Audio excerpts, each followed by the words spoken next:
Attention, you are now tuned in to Pass the Controller. Game on. Round table, show me your moves. Tell these noobs get good and get in the groove. Gears of war like Sonic hopping the tuck.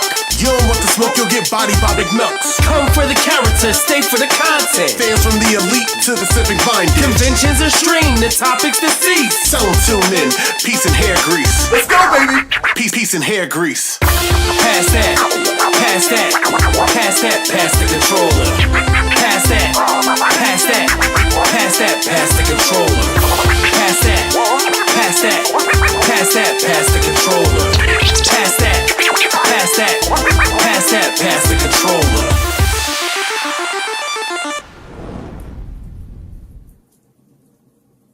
What it do, people? Welcome to another episode of Pass the Controller. What is going on? You already know, man. It's Pass Controller, where Diddy's not allowed to play any games anymore, man, because we oiling up with controllers, man. Baby oil the controller. Listen, I'm shut up. I'm gonna stop, man. I haven't done a joke like that, man, and since season 1 or 2 of Pass Controller. All right, I'm gonna shut up now. That's what we're doing here, man. Listen, we're going back down memory lane. That's because this episode is all about. You already know, man. You know who I am, man. I haven't changed. Listen, I say the same. I'm McNux, the saltiest gamer alive as always, man, with the crew. +1, here he comes right now, all fashionably late, man, like CPT, but he's not colored. Oh my goodness! You know, he's CPT, but he's not colored. It's Nick. What's up, Nick? How you been? I'm what? But I'm what? What up, Nick? What's going on with you, man? What did you just say? Nothing, man. How you been, though, man? What's going on? I will beep in the bop. I'm sorry, I had a little puppy emergency. It's all good. Everything is fine. I am great. I am super excited about tonight. I've had this idea for a while. A puppy emergency or a puffy emergency? No, See? Diddy. See? There you go. There you go. This whole stream is sponsored by Johnson puppy, & Johnson. Charlie, our lovely dog Charlie, he is living with Lyme's. Today we'll be raising money for dogs with Lyme's disease. No, he just had like a little, man, we were out running. We were about to feed him. We zigged him. We should have zagged. He was tired. We're good now. We got him. He's all right. Of course. We're good. Of course. He would fetch till all 9 lives, and he's a dog, and he only gets 1. Like, I'm doing cat lives. That's how much he loves Balda's life. Anyway, listen, this show could be sponsored by the ASPCA, but listen, we're not that, man. There you go, man. But again, we're Pass Controllers. That's how we do it, man. Let me tell you something, man. First of all, before we get into the special episode, man, because we're gonna go off the train tracks, lack of a better term, go off the train tracks real quick, man, because we've done 7 seasons of this beautiful show. You know what I'm saying? And like, listen, it's so funny because I'm not going to introduce these guys. We're going to do something different, man. We're going to do something different because 7 seasons with this beautiful cast, and I cannot thank them enough for sticking around with my tomfoolery and shebang bang, all that kind of good stuff, dude. I'm surprised we survived this long. So, to kick things off with this special episode, because, of course, November is going to be the hype episode before the Game Awards, as always, we're going to actually focus on ourselves for this episode. We're going to focus on ourselves. So we're going to treat each of us as special guests for tonight's episode. That's what we're going to do. You know what I mean? Because some people that are brand new to Pass Controller be like, yo, who are these guys, man? Listen, there's some people that, I've come along. You've probably seen us in season 5, season 6. You know what I'm saying? Some of y'all joined season 3. Some of y'all lifelong members of PTC, like originals, that have been there since day 1 when we was in Smoke's basement where the chair broke. We're going to play that video in a second. And all that kind of good stuff. Because, like, yo, you was there when it happened 7 years ago. 7 years ago, man, and we thank you for sticking around with us for that long, seriously. But for those that have come through mid-season, don't worry, you're going to get to know about us soon in this episode. And that's what this episode is all about, going down memory card lane. That's what this episode is all about. That's the title of this episode, going down memory card lane. I love this episode already, like seriously, A+ episode. So we're going to go and speak to, listen, first of all, we got to introduce our guests. That's what we're going to treat it as. We're going to introduce our guest. Of course, it is the man with so many trophies, so many cheats. This man wrote so many articles and publications that you want to read. This man has been in commercials. This man is bald. I don't know. I can't think of anything else for accomplishments. My man, Civic. Civic, how you been, man? What's going on with you? Doing good, guys. How's everybody doing? Good. My name is Brian Lessick. Some people call me civic-minded. I like long walks on the beach. There's no beach around you, though, man. There's always a beach around me, man. Or I'm around the beach. Either way. Now with this episode, this episode, it's a concept I was kind of thinking about for a while. I was like, we need to do episode 1.1. Yeah. This is the first episode, version 0.1. So we're gonna redo the first episode we did, kind of give you guys a chance to, hear us ask each other questions, which we ourselves are going to answer individually, and then anybody who wants to play along at home, you can ask questions. You can answer the questions we ask. We can all interview each other, so it's pretty cool. So we're literally passing the control. Oh, absolutely. That's a great way, dude. There you go. That's our first guest for tonight. Of course, we got our second guest, man. It's the Thanks man. for having me, by the way. Exactly. I'm glad to have you on the show. Yeah, thank you. We got our second guest tonight, man. This man has been, you've seen him around the world, man, in 80 days, man, but he's not Jackie Chan. You've seen him do so many cosplays, man. This man is like, I'm telling you right now, this man is scary on the outside, but a teddy bear on the inside, man. Listen, don't be afraid of this man, cuz for real, all you gotta do is rub his head, man. He'll grant you 3 wishes, all that good stuff, man. You gotta love this man so much. It is Smoke. Smoke, what's going on? How you been, man? What's going on, everyone? Hey, everybody. I'm Eric the Smoke Moran, and for those who don't know, you're going to know tonight. Some people call me Smoke. Some people call me The Smoke. Some people call me Smokey. Some people call me Smoke. It doesn't matter. Those are the crazy people. We don't talk about them. But yeah, tonight you're going to get a chance to get a little inside scoop and a little background on each one of us, from our time in the basement to doing shows, to doing appearances, being on TV, getting exposure, working and rubbing shoulders with some of the big people in the industry, and everything else in between. From Kojima to Ed Boon to the cast of Red Dead Redemption, to Mario, to the cast of Metal Gear Solid, Phil Lamar, Mark Spear. That's just only to name a few. We're only scratching the surface. From Ghost of Tsushima, getting a big shout out from Ghost, the main Jin Kamizawa, and all that. In between, we just been growing up, blowing up, and we're on the rise. And tonight, you're going to get a full scale of what we're truly all about. But before we go any further, we got the one person that's on our roster that has paid his dues, is still paying his dues. He's got all the hair in the world. I hate him so much right now for all of his hair. Okay, I think all 3 of us can agree on that. That's why he is the one and Pokemon only trainer. There we go. The one and only Nick the intern. What's going on, Nicky boy? What the? Or as I like to call him, Nick. Yeah, it takes a while when you do that. One time was efficient, but anyway. No, I'm doing good, man. I'm excited. I'm ready to take a look back. I wasn't there in the beginning, so we gotta refresh. But you wasn't faithful in season 1 though, when you saw Smoke fall off them chair. You know what I'm saying? Yeah, that wasn't. I was on the episode before that, so it's good to know that. You was on the episode before that. Dude, that's what I'm saying. It could have been.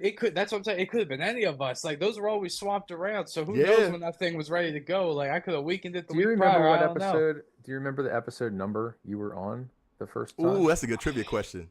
That should be like a question to the audience. I don't remember offhand. That should be a question to the audience, to be honest with you, man, for real. I thought it was in like season 3 or something like that. I forget what it was. It was before Death Stranding came out, and it was at Smoke's place. So we can do the math with that. Oh, we can look back. We can look on YouTube. Is probably the easiest way to go back. Oh, for sure. Most likely, yes. I think it was season 1. I thought it was earlier. I thought it was. What? I don't know.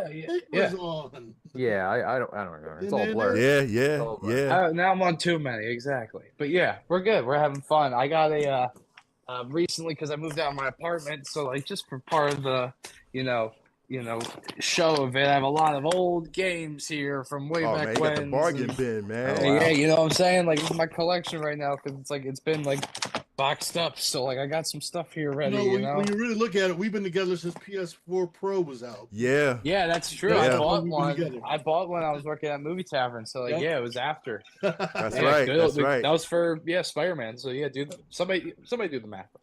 That's right. Yeah, man, it's been a minute. They'll pay me to do the math. Listen. 7 years. With majority of us, man. Nick is like 5 years for Nick or something like that, or 4 years. I'm catching up. 4 years or 3 years. I forgot. I can't count. But yeah, listen, we all been, it's been a ride. It's been a wild ride for each of us. But yeah, of course, like I said, we're gonna get to know all of us together. Like I said, for those that are brand new to PTC, like I said, welcome in. If it's your first time here, if it's your third time, hey, listen, I've been here for 2 seasons. Hey, good for you. You can still gonna learn about us. You know what I'm saying? You don't know about us, you gonna learn now. But before we get to learning about each of us, of course, we're gonna learn about what we've been playing these days. Before that, man, real quick, I gotta start it off because I know everybody is probably talking about this game right now so far. This game I gotta play, man. I'm so happy I've been playing this game, man. This game is amazing. Amazing. This game is Legend of Zelda Echoes of Wisdom. First of all, of course, your protagonist is Princess Zelda herself. Yeah, Link's been captured. Spoiler alert, Link's been captured. Yeah, and you gotta use Zelda to save him. First time. You don't need no man. Yeah, Zelda need right. Zelda need no man. Well, Zelda need a man. The last few games, but yeah, right now Zelda is in control, and this game is unique, man. This game is like a more of a Link to the Past, a little bit of Breath of the Wild-ish feel, but a Link to the Past, majority of Link to the Past-ish. But it's so good though, man. It is so good. Of course, you're going around with a little character. You see the little character on her shoulder. Her name is Tri, kind of like a replacement to Navi. For those that Triforce, right? Okay, just making sure. Yeah, it's a replacement to Navi though. You know what I'm saying? Like Navi saying, "Hey, watch out! Listen." No, Tri is the brand new. Collaborate and listen. Yeah, right. You know what I'm saying? Tri's the new. Hey, listen.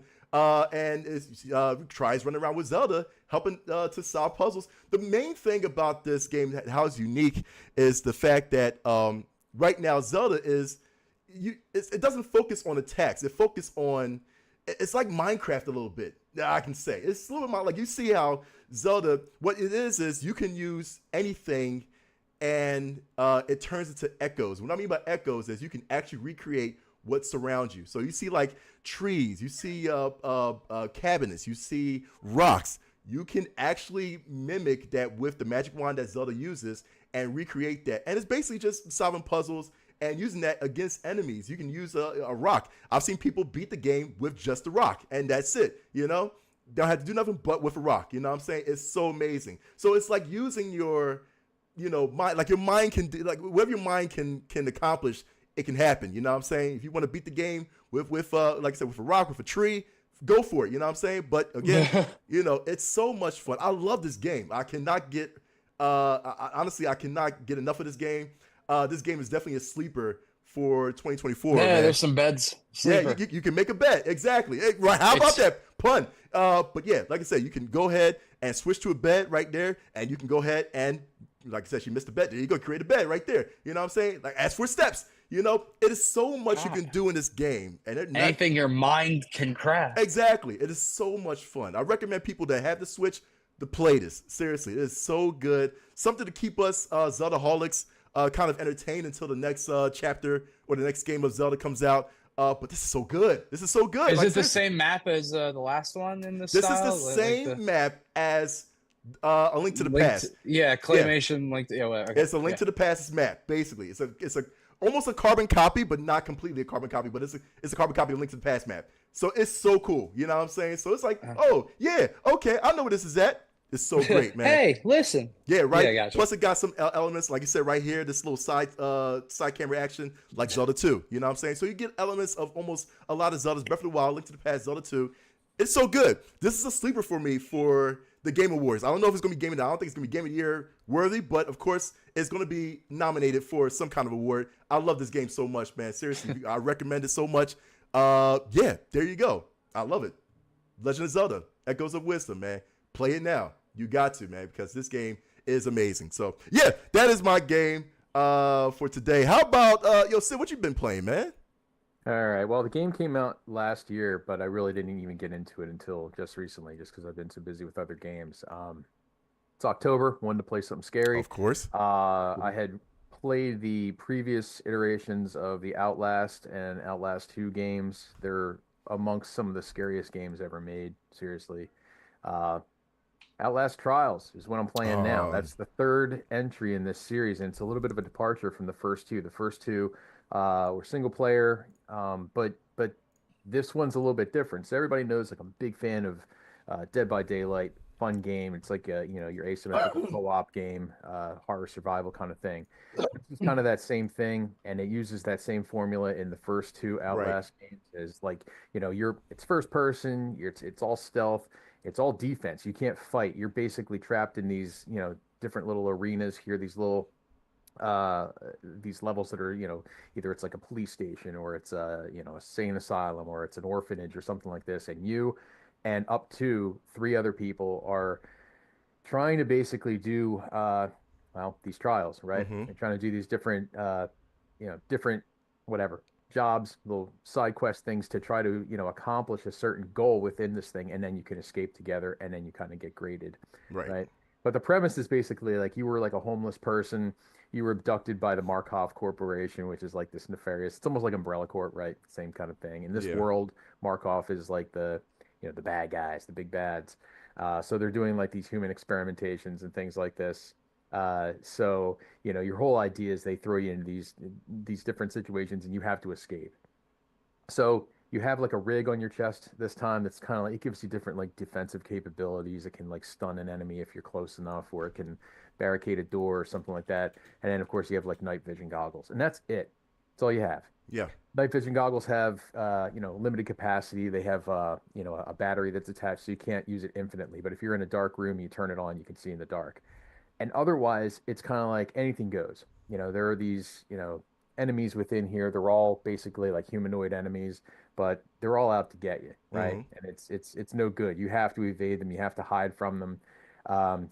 It's very much almost almost has like a Metal Gear vibe in a sense that like you just have to get very creative about where you hide. So anywhere that has like a shadow, or if it's a low-lying area, or within like a barrel or in a locker or something like that. And even then, it's almost like Dead by Daylight too, right? You Right. can hide in lockers and things. So yeah, the idea is you got to escape this thing, and you're just hunted the entire time. And it's brutal. This is like a franchise that pulls no punches. I mean, it's got everything. The gore is like next level. The blood is next level. I mean, the questionable content is like next level. It really pushes all the envelopes. Deeply disturbing game.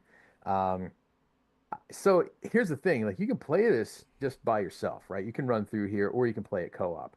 Now, with something like this, I got this because I was like, wow, I really love the original two games. It was really cool. Wouldn't it be cool to play this co-op? Yes and no. Like the game is fantastic, but I'm just starting to play this, right? So like Mm-hmm. I'm jumping in here as Johnny come lately, and a lot of other people are very good at this game already. Yeah. Yeah. And the problem is they have no tolerance for people learning this Yeah. game. Yeah. You got to be on Like, point, man.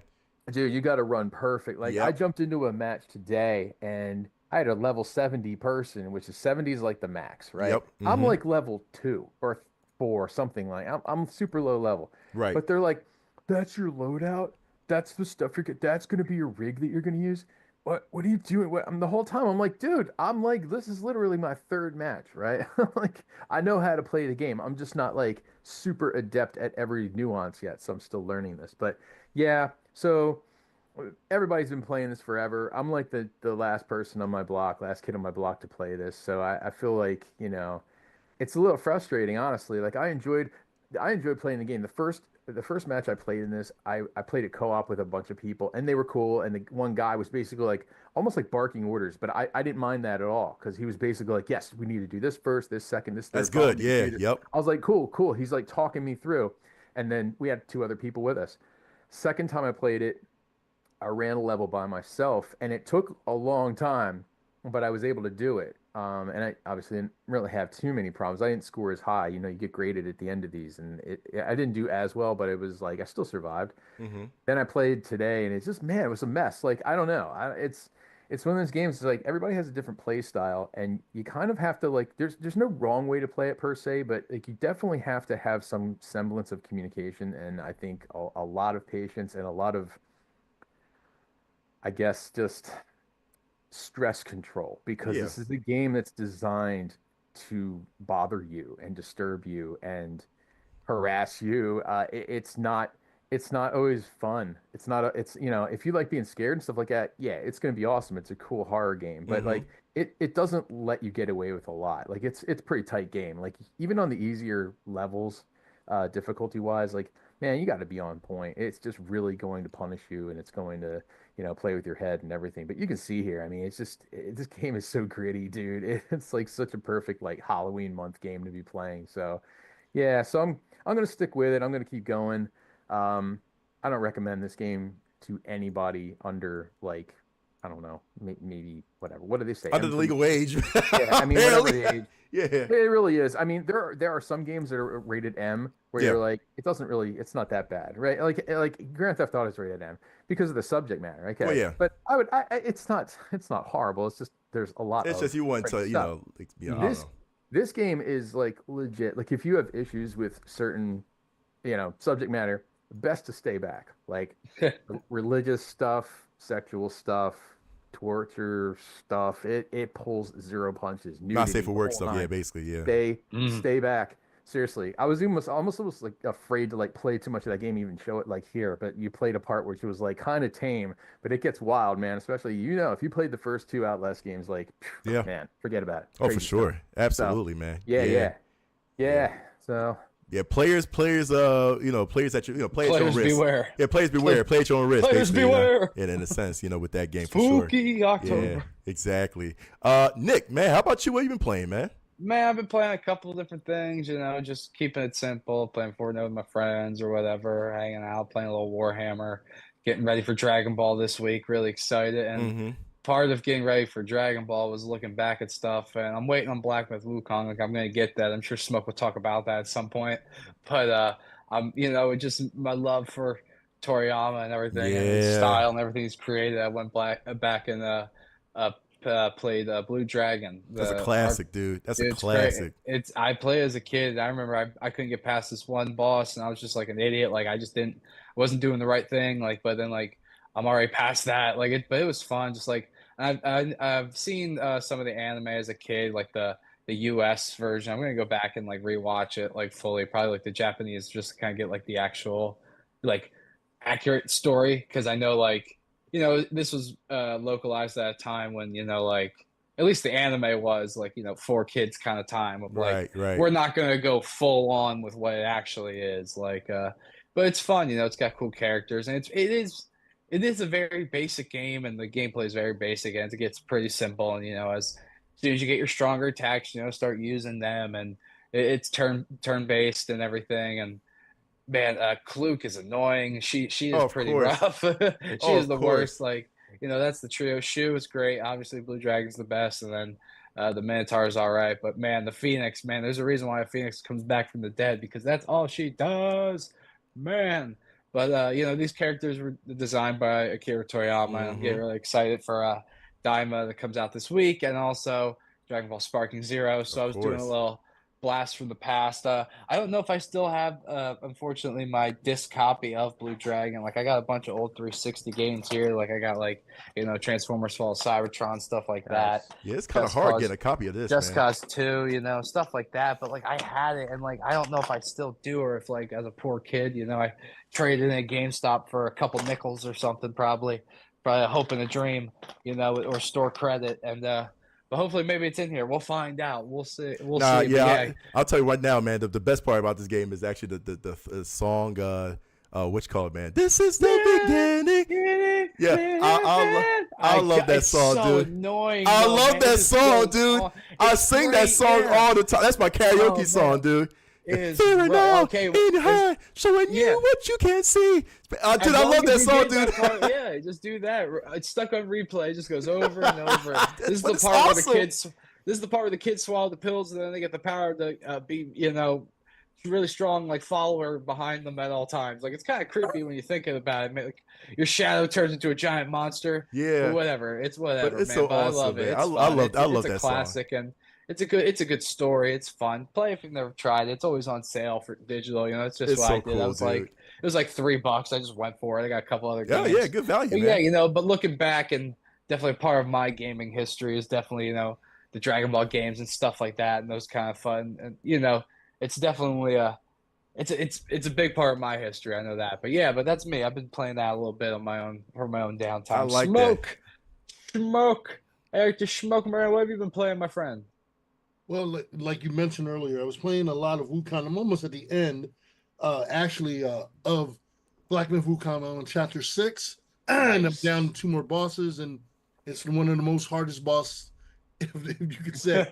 It's out of all the bosses, and each one of them have their own distinct way of being hard. But this one is a little bit of a challenge. But once you learn the pattern, you pretty much get it. And then because I've unlocked all the secrets and everything else, I'm trying to do a special secret ending and everything else. So I'm working on that. But in between, when I need to take a break from that, I'm playing G.I. Joe Wrath of Cobra on Steam. In the vein of Teenage Mutant Ninja Turtles scrolling beat 'em up game, this game alone is paying homage to the 80s.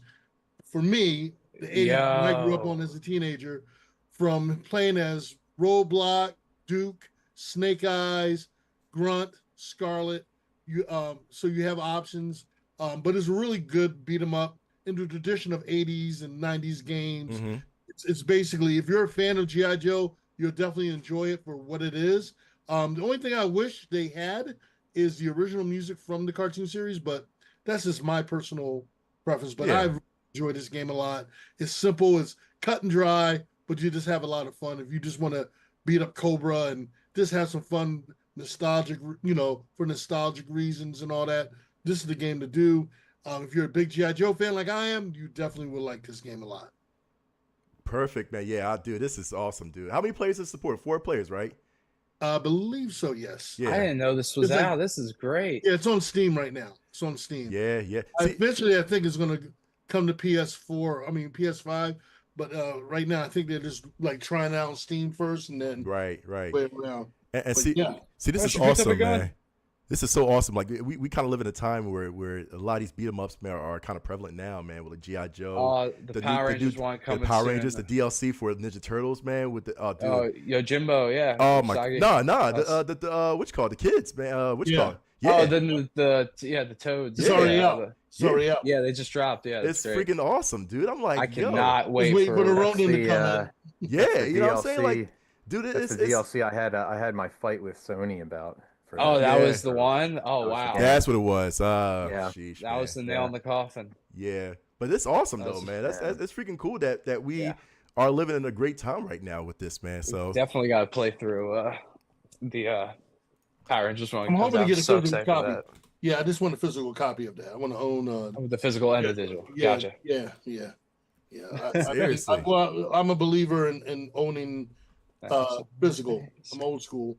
So yeah. Nah, I feel that. Listen, like I said, and chat, let us know what you've been playing. You know what I'm saying? Hit us up, especially on our Facebook page for sure. Hit us up on Twitter. Hit us up in chat right now. You know what I mean? Any game that you're playing, let us know, man, so we can try it out as well, for sure. But if you want to try out any of our games, man, do so. It's available right now, at your fingertips, man. Go ahead and try out these awesome games, especially Blue Dragon, man. Blue Dragon is awesome. Blue Dragon's a good time. But listen, like I said, this is a special episode because, like I said, we're going to just peer down memory card lane and to get to know a little bit about us individually as hosts. Because, like I said, we've been doing this for 7 seasons, and this is crazy. We've been doing this for 7 seasons, 7 years. It's amazing. Like I said, it's been a wild ride for a lot of us, man. Especially for y'all as well too. For those that have been watching us since the beginning, being in Smoke's humble studio. I would say Smoke's humble studio. Humble abode studio. You know what I'm saying? Of course, we've have run dealings with, of course, the plague and the COVID and all that stuff, where we found our new home in Zoom for y'all. But yeah, it's been a lot of blessings that has been bestowed upon us as a group of hosts. For this particular show. But let's get to know the origin story of all of us. First of all, I always like the real quick question I like to ask all of us, man, is really what has what gave you the interest to do to do a podcast, to do a show, because like I said, you could have said no, could have said I don't want to do this no more, what I'm saying. But what made you want to do this, man? I want to start with Smoke, man. Smoke, what made you want to do this, man? Well, because I already had a love for video games, and I think it was Brian who I was talking with. We were talking about just having a love for our games and everything else. And Mark, I've known you prior to knowing Nick, even a little bit before I knew Civ, and I already knew you were into video games. But for me and Civ, we just talked about it so much, and I just think on a humbug, we were like, "Yo, why don't we just?" do our own show. I don't know. We were inspired by, we talked about IGN and all that stuff. And I'm like, why can't we just do our own thing and talk about our own point of view of how we feel about video games? And I said, let's do it out of my basement. Out of everybody in our crew, I'm like, hey, I've had events here for like SmokeCon and other events and all. And I'm like, you know what? Let's do it out of my basement. And I remember Civ coming up with the idea for a backdrop. I mean, Sid was doing all the work as far as getting the backdrop done for us. He covered half the basement and the surround. We put hooks. I mean, I remember he took time to come over. He installed the hooks in the ceiling. And I think, Mark, you went to order chairs. Because I think the three of us, we talked about it. And we were like, yeah, why don't we just... Mark was the chair guy all along. And in fact, we did a test. We did a test seating. Yeah, we did a test run. Yep. And I have videos of that. And I just remember we did on our first time, because I remember I was wearing M. Bison's hat and I was wearing my hoodie, my M. Bison hoodie. And we were trying to experiment and we were trying different things. And so we decided, hey, on the first night, we were like, hey, this is our, remember we called it our experiment episode? Or pilot episode, Pass the batteries. That's what it was called. Yeah. I remember us trying it, and Mark was trying to learn the ins and outs because he was handling all the tech end of it, and Civ was coming up with concepts as far as what we're going to talk about in the show. And it just started slowly just coming together. I mean, that's just, I'm only talking about part of it. There's more to it, but I'll let Civ take the reins on that because Civ can give you more insight as well on this. Yeah, I mean, I think for me, it was just the natural course of talking mostly with Mark, because Mark is very, not just knowledgeable about the gaming industry, but is very articulate and very energetic about it. And I've come to realize, and I've seen this, it's like, there are a million shows just like ours. I mean, everybody's doing this now. Like everybody's, doing a podcast, or they're doing game streaming, or, they have a YouTube channel, things like this. And, I don't think that we're necessarily different than a lot. I don't think that we're unique in every single way that we do what it is that we do. But certainly I think that the presentation is one that takes an amalgam of each one of our strengths and puts it out there in a way that I think some shows sometimes miss. And, look, you do what you can the best you can. And I just know that the one instance for me when it clicked, because the question was, what made you want to do this? I remember distinctly talking to Mark is like doing a show, even though you don't think you're doing a show. Yeah. Like we were just having a conversation, but the people around us were enthralled. Like we were talking about games and we were just bouncing off each other. Like it was just so energetic. And I was like, yo, what about this? You remember that time? And we got every single one of each other's references. We were able to add something to what the other person was saying. And I was like, man, it's not frequent in this industry that you meet somebody that's that, one, again, knowledgeable, two, energetic, and can, number three, and most of all, be entertaining and naturally gregarious. Like you need that. It's not enough to just get on here and start spewing factoids. You need to be able to, emit that love for what it is that you do. And so when I saw, that Mark was able to do this, like no coaching, we weren't auditioning, we were just having a talk. And I was like, wow, he's good. Like I knew he was a gamer. I've known him forever. And I was like, he's a hardcore gamer, really good. But then when we had that, we just talked one day, and for me, I was like, this is what I need. Like, I'm not the natural, like, berserk, sort of like that manic attitude. Like, I'm a little more calm. I'm a little more, it's cool. I could do that, but, for me, when I play, I'm very low key. I'm not super, the excitable guy, so I was just like, okay, cool. This is cool to have somebody that's like, the yin to your yang kind of thing. It's like, so I was like, yeah, this is giving me sort of like, I guess, the inspiration and maybe even call it confidence to say, hey, like, let's pull the trigger. Let's see if we can do this thing. And maybe people would watch, because literally the people that were standing around us were like, y'all should like do a show. Like, this could be like a show. And I'm like, yeah, it could be, honestly. So yeah, I mean, we were all thinking it, but I think it took a moment for it to like really kind of come together and be a thing. Yeah. And it's so funny because it's been, like I said, it's 7 years ago. It was like 8 years ago when I started, like, and I think I talked about this on like other episode of like different podcasts. I think we did an episode of Press for Time. Shout out to Press for Time, and a couple other podcasts I think we did. I forgot. Shout out to them. I totally forgot what we did. But yeah, we was talking about like the origins of PTC, and it was just like a bubbling kind of thing. I mean, I've been one that was going to smoke, have also done, but I've been going to like E3 for years. And just the news I got from E3, it's like I want to talk to people about it, And at the time, it was just at the time, Nick was in the picture, what I'm saying? But it was just me smoking and Civ, we were just sitting around. It's like, yo, this game's coming out, blah, blah, blah. The news happened, blah, blah, blah. I mean, it was just, I had to talk to somebody, man. And the only people that I can talk to, I feel like it was, it was talking to somebody that you can confide a secret with. It was pretty much with y'all two, Civ and Smoke. What I'm saying? It was like, yo, these games are coming out. Oh my God. You got to get this, man. The news is breaking out. It's coming out this time and all that. We were just, the conversations kept going and going. What I'm saying? It was like, yo, and I never had that with anybody, what I'm saying? As far as like, in my circle growing up, what I'm saying? It was just like, oh man, yeah, we played, I had like close friends before, that would always be like, yeah, you playing Street Fighter, you playing some Madden and all that too. Like there was not, it broadened out as far as like their, I guess their knowledge of the gaming industry. And I was like at the point I was into the gaming industry as much as possible, man. When I was going to E3, I was like looking at like the developers. I was interested in developers, interested in the publishers, man. What I'm saying? I was like, okay, which publisher clings to me? That's when that love for Annapurna came up, man. I was like, you know what? Boom. Because not a lot of people actually think about that. Not a lot of people think about like, okay, they think about just the game itself, but they don't think about like who makes it, man, who publishes it, man. What are the publishers known for? The people behind it, man. What I'm saying? The head honcho, all that kind of good stuff, the business aspect.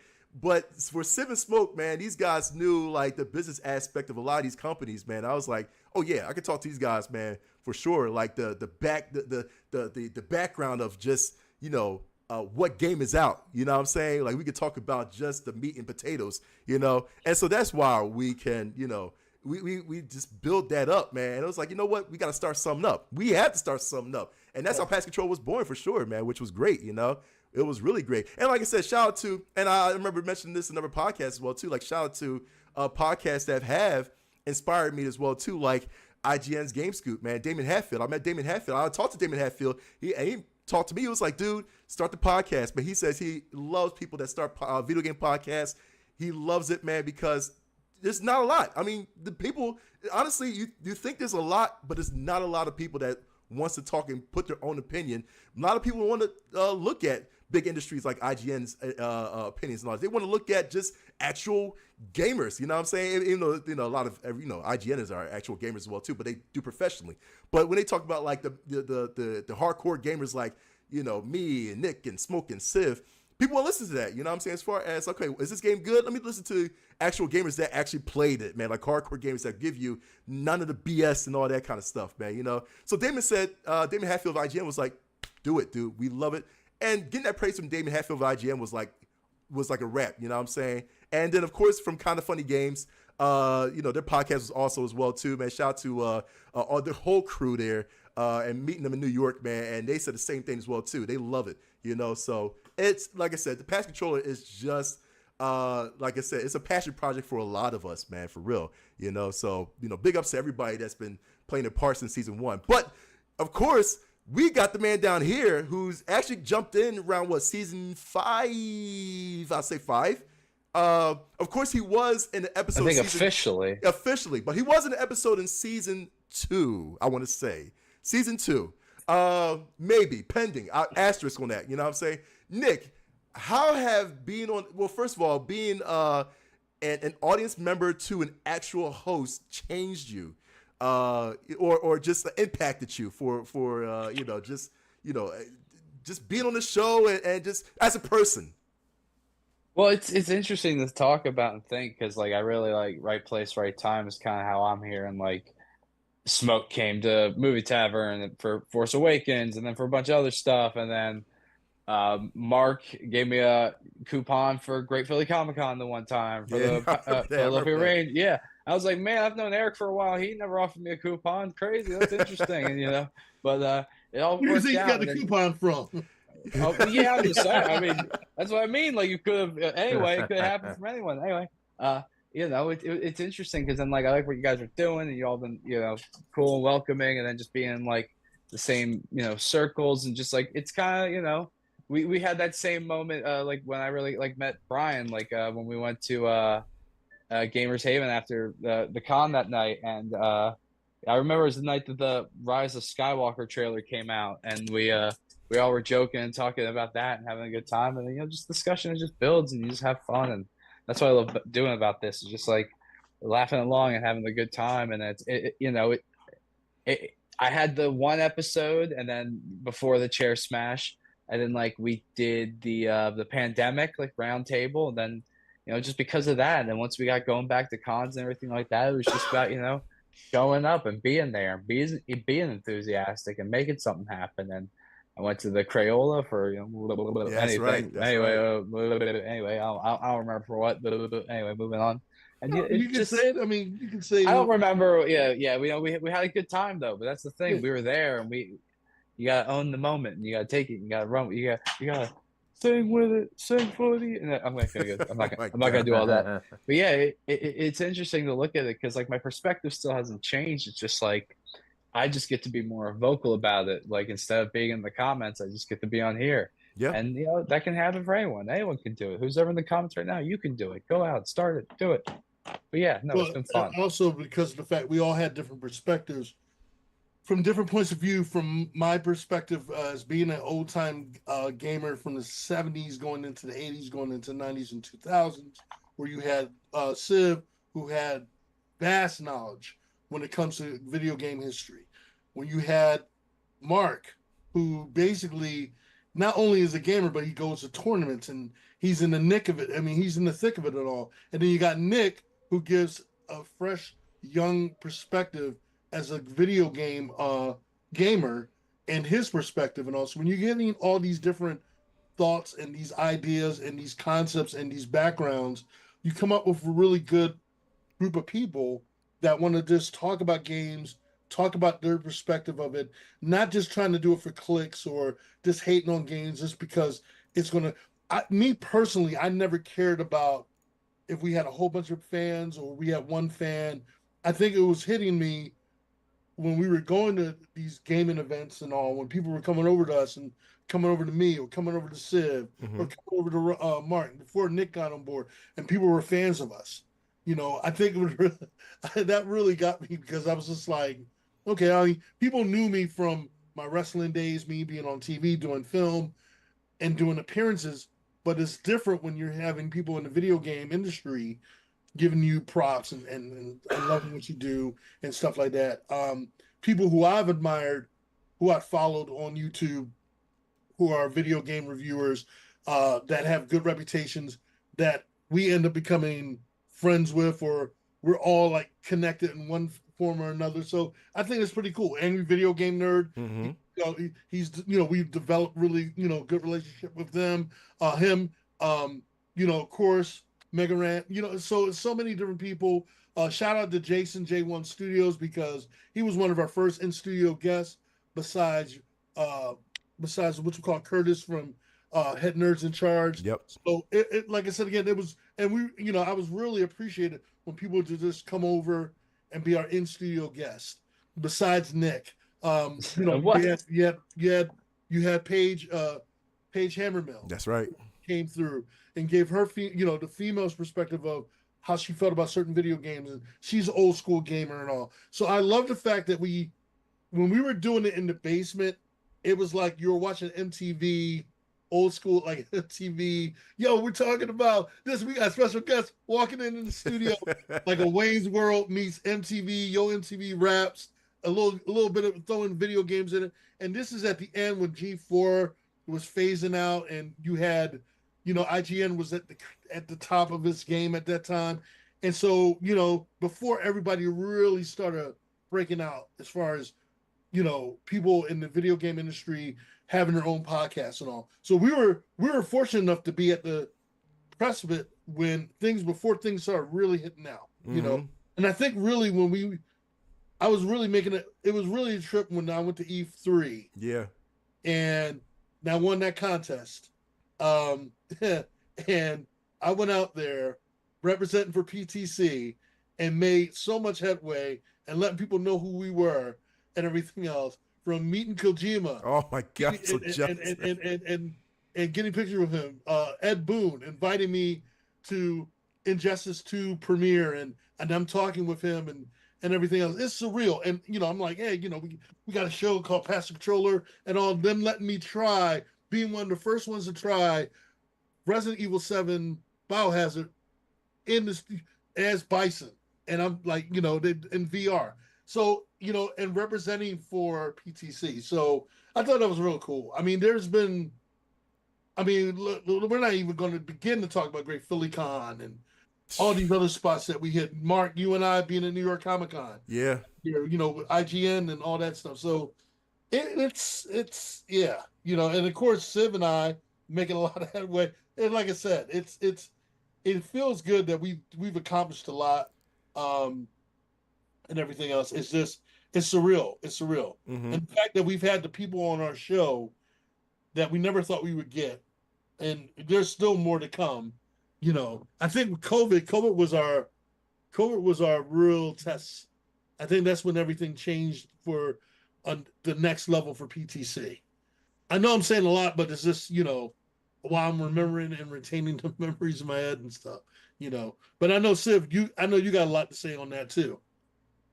What was the question? I have totally. Well, as far as getting insight about, I thought I already did my part on this. Yeah, we already did. Question. This question's been going on for like an hour and a half. Let me ask everybody this then, real quick, man. Actually, before that, go to the chat real quick. Shout out to Walker, man. He says I had to say thank you to. Now, there's one streamer that we actually had on our show when we had like a streamers episode as well too. Yeah. That was the Gamer Girl 93. We had her on our show with a bunch of other streamers.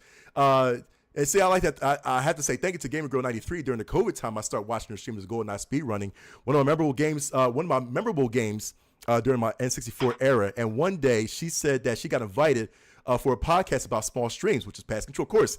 And that's where I got to know PTC. And also me, which I've been torturing. And of course, he tortures me all the time. And I'm not a guy that usually listens to the podcast, but this has such a good vibes inside a group of friends that now is becoming part of my gaming journey. Yeah. And he said, P.S. I was that guy that mentioned that Civ looked like the lead singer of Disturbed. So, yeah. Yeah, there you go. He does look like Disturbed. Yeah, you're right. Now he just looks disturbed. Yeah, there you go. You know what I'm saying? There's some people. Yeah. Oh, wow.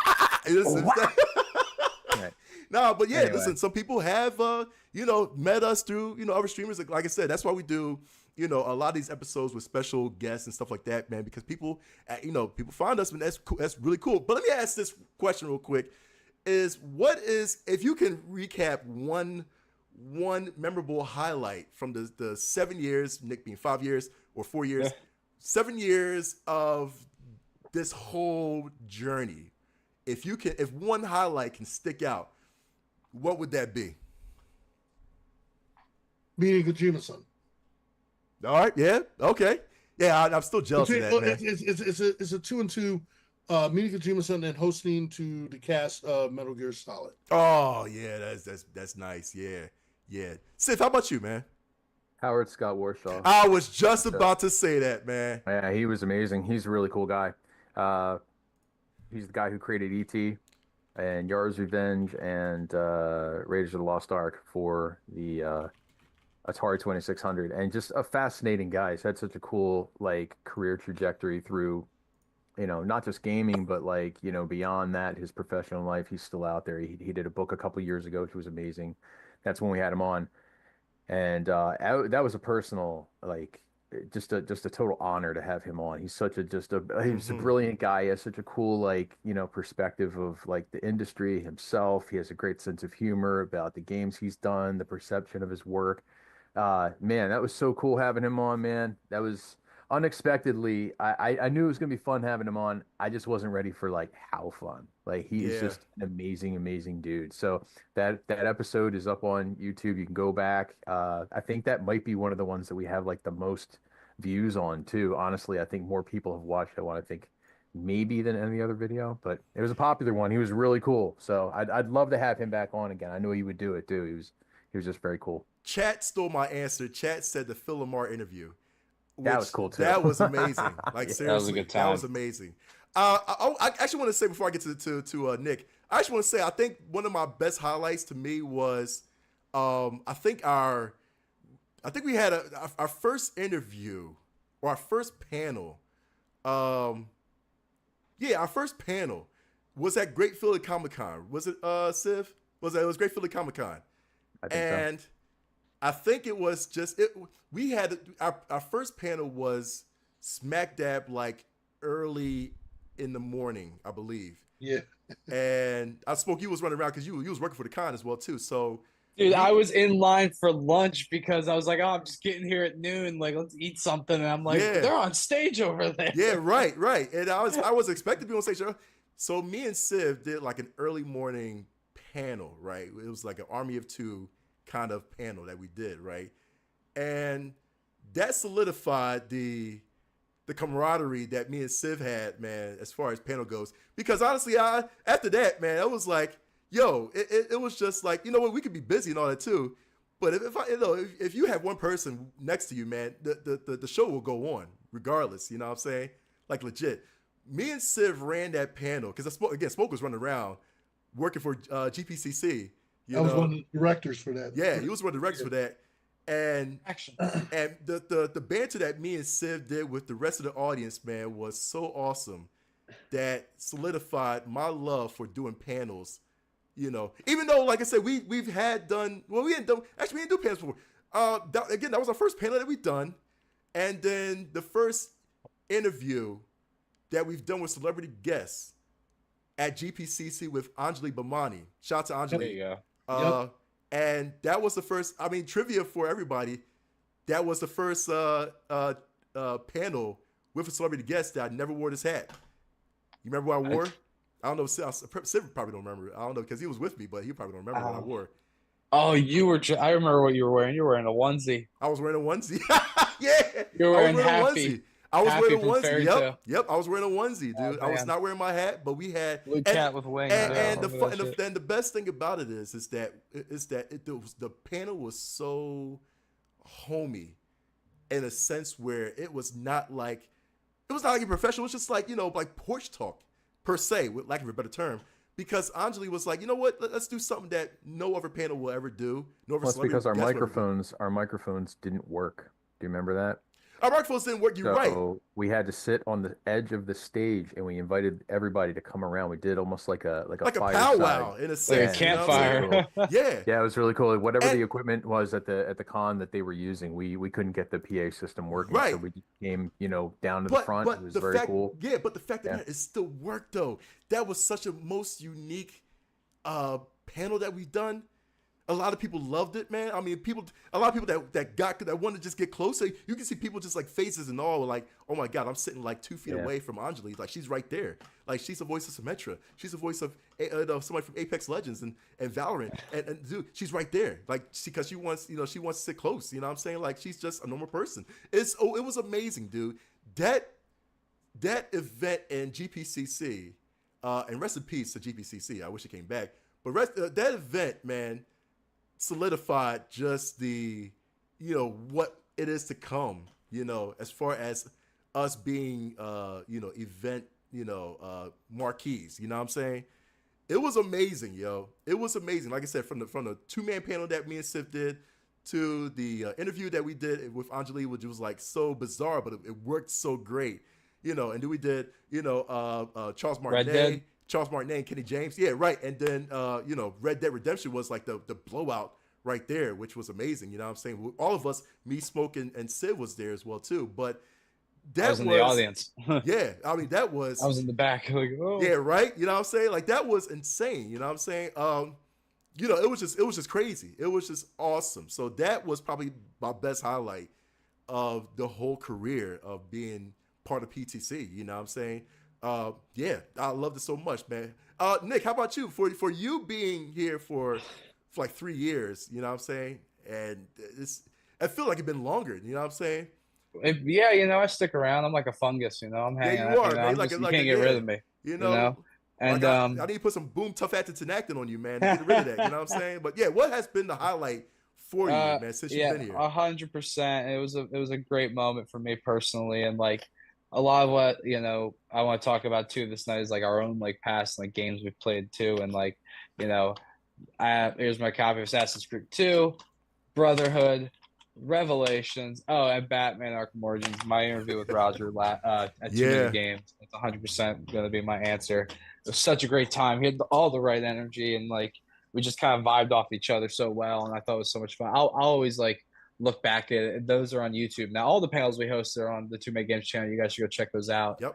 And we all did great and had a great time. It's but, also on the Pass Controller panels, Pass Controller YouTube pages. And it was on our channel as well. And then also like it's crazy because like I remember being like it was supposed to be Mark's panel, and then because obviously Sonic, Mark, Knuckles, it's just how it works.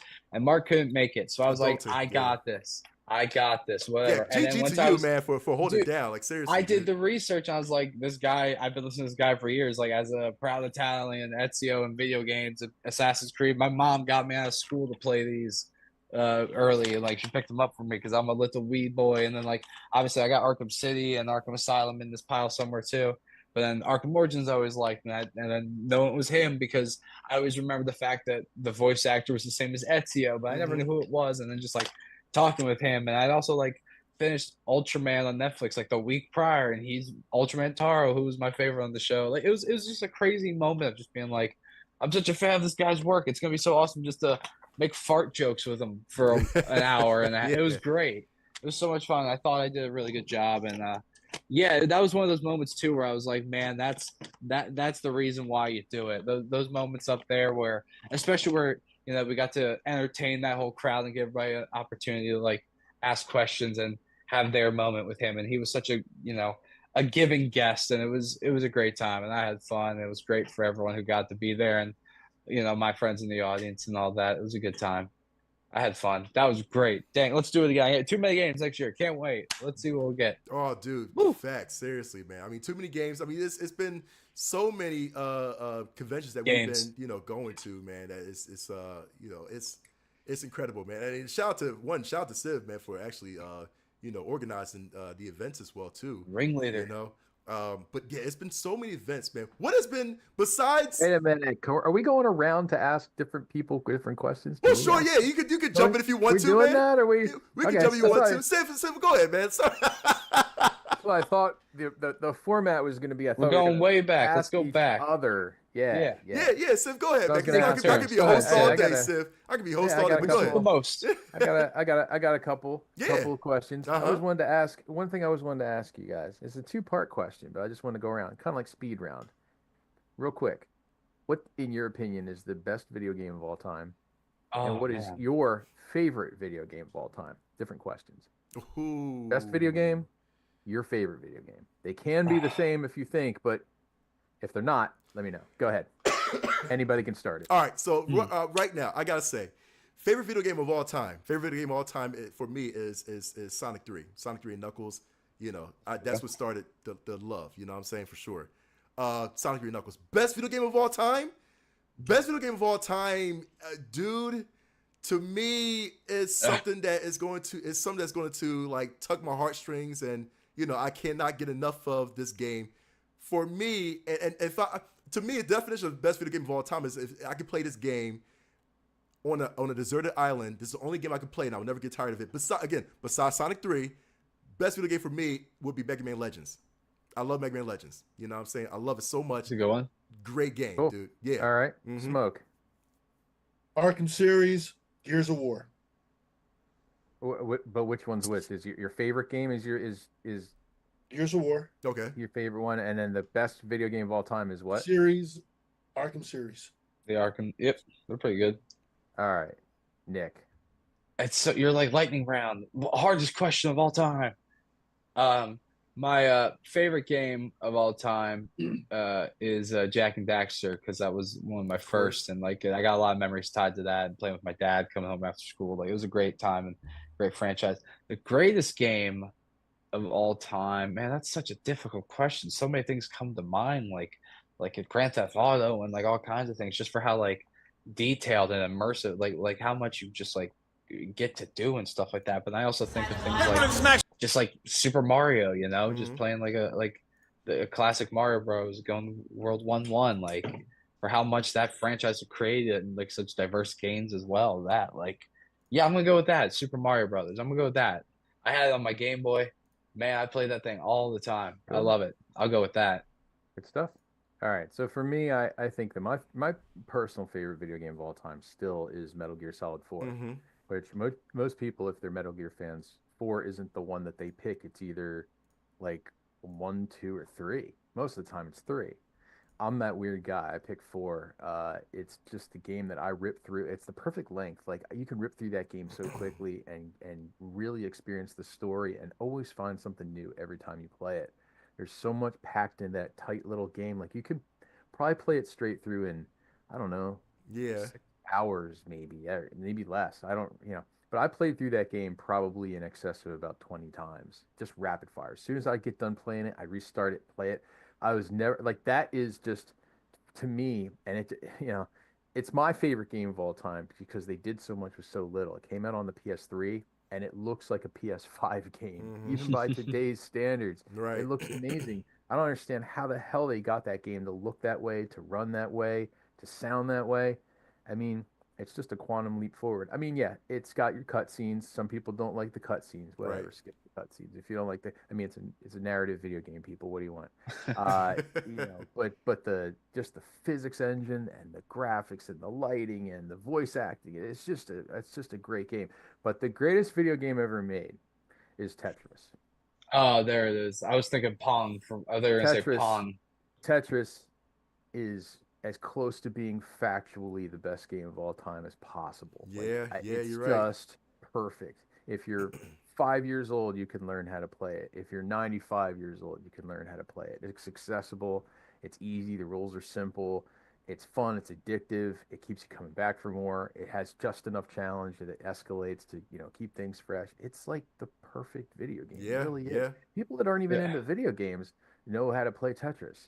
It's amazing. Simple concept. Simple and yet like so mind-bogglingly, challenging at times. It's great. So yeah, I think I gotta go Tetris on that one. It's like the console version of Candy Crush.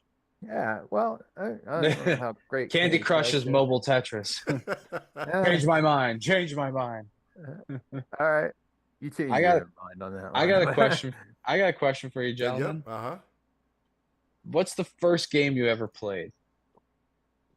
The first game. Oh, did I steal it, Tim? Did you have that one on your You're list? so close to a question I was going to ask. Oh, Because I thought earlier I was going to ask that, but I was like, I don't remember what mine is. So my question was going to be, do you remember how old you were when you played your first No, game? I can remember. I can remember my first game. Can you really? Because I don't think I can. No, because here's the thing too. Because I feel like again, being a fourth generation gamer, I came out during the Sega Genesis era, but my parents picked up a Nintendo, an NES first. Then they got a Sega, and then my love for Sonic came. But when they got the Nintendo first, me and my brother and my sister were playing the combination of Mario Duck Hunt, and yeah. that was the first game that I remember playing because me and my brother was playing it. We was all in the basement playing it at our parents' house. We was playing it faithfully. You know what I mean? Like we loved it. And Duck Hunt as well too. Like that, of course the zapper gun, everything too. You know what I'm saying? My dad was giving us everything, But I remember too, one memory that I had was that we was trying so hard. Mario at that time was hard. It was a hard game to beat for me and my brother. But somehow our sister, our sister was a middle child, and she ended up beating it.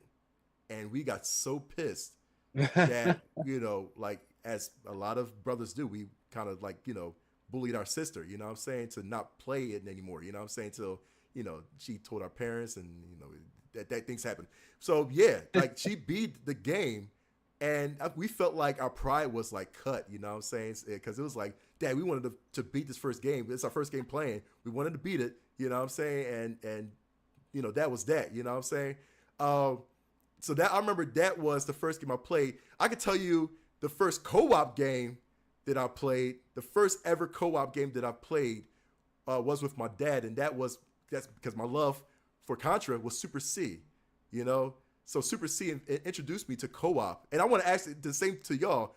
What's your first co-op game that you played with somebody? Wait a minute, I gotta go around. I gotta answer that first question first. Yeah. I gotta answer the one. I'm gonna answer Nick's question real quick. Do I remember the first game I played? I don't think I do, because video games were around before me. So I've done my best to remember how old I was. I believe I was probably 3 or 4. More likely, I was 4 years old. The first gaming system we ever owned in our house was the Intellivision, and my dad brought home Astro Smash and Space Armada. Astro Smash was almost like kind of like Asteroids in a way, a little different. And then Space Armada, which was basically like Space Invaders, and it came with a packing game. It's called Las Vegas Poker and Blackjack. And so one of those games was the first game, and they were all like the first game we ever owned, right? I played games before that, but I can't remember what they were. But I'm pretty sure the first video game I may have ever played was probably either a poker game or like an Asteroids ripoff, something like that. I don't really remember. I don't know. Smoke, do you remember? Yeah, Pong. Sorry, when it first came out. Okay. Cool. Nice. Yeah. Well, that was funny because like Mark made me think like I was gonna say Jack and Daxter because it came with my PS2, but then I was like, wait, there's an NES at my parents' house with Duck Hunt that I was playing because like someone, I don't know who had it, who they got it from, but that's just who got it. So I was doing that because I also had stuff on my Game Boy. It's like obviously it was probably Super Mario, like because I had that first. But then for me, I know the first console game for me was Jack and Daxter because it came with the PS2. Play that thing like all the time. So yeah, let's go. Next question. What was it? The first co-op game, because like I said, it was with me and my pop, man. Like I said, we played Super C, and that was my first introduction to playing with somebody. You know what I'm saying? And actually, being side by side. My pop, he said, "Hey, listen, we're done dinner. We're hey, listen. We're done dinner. Let's we're done church and all that. Let's go home. Let's play some Super C. You know what I'm saying? We play Super C faithfully. You know what I'm saying? That's where my love for the Contra series came from. You know what I'm saying? Was just that introduction to co-op with my dad. So what was the first co-op game, and who would you play with?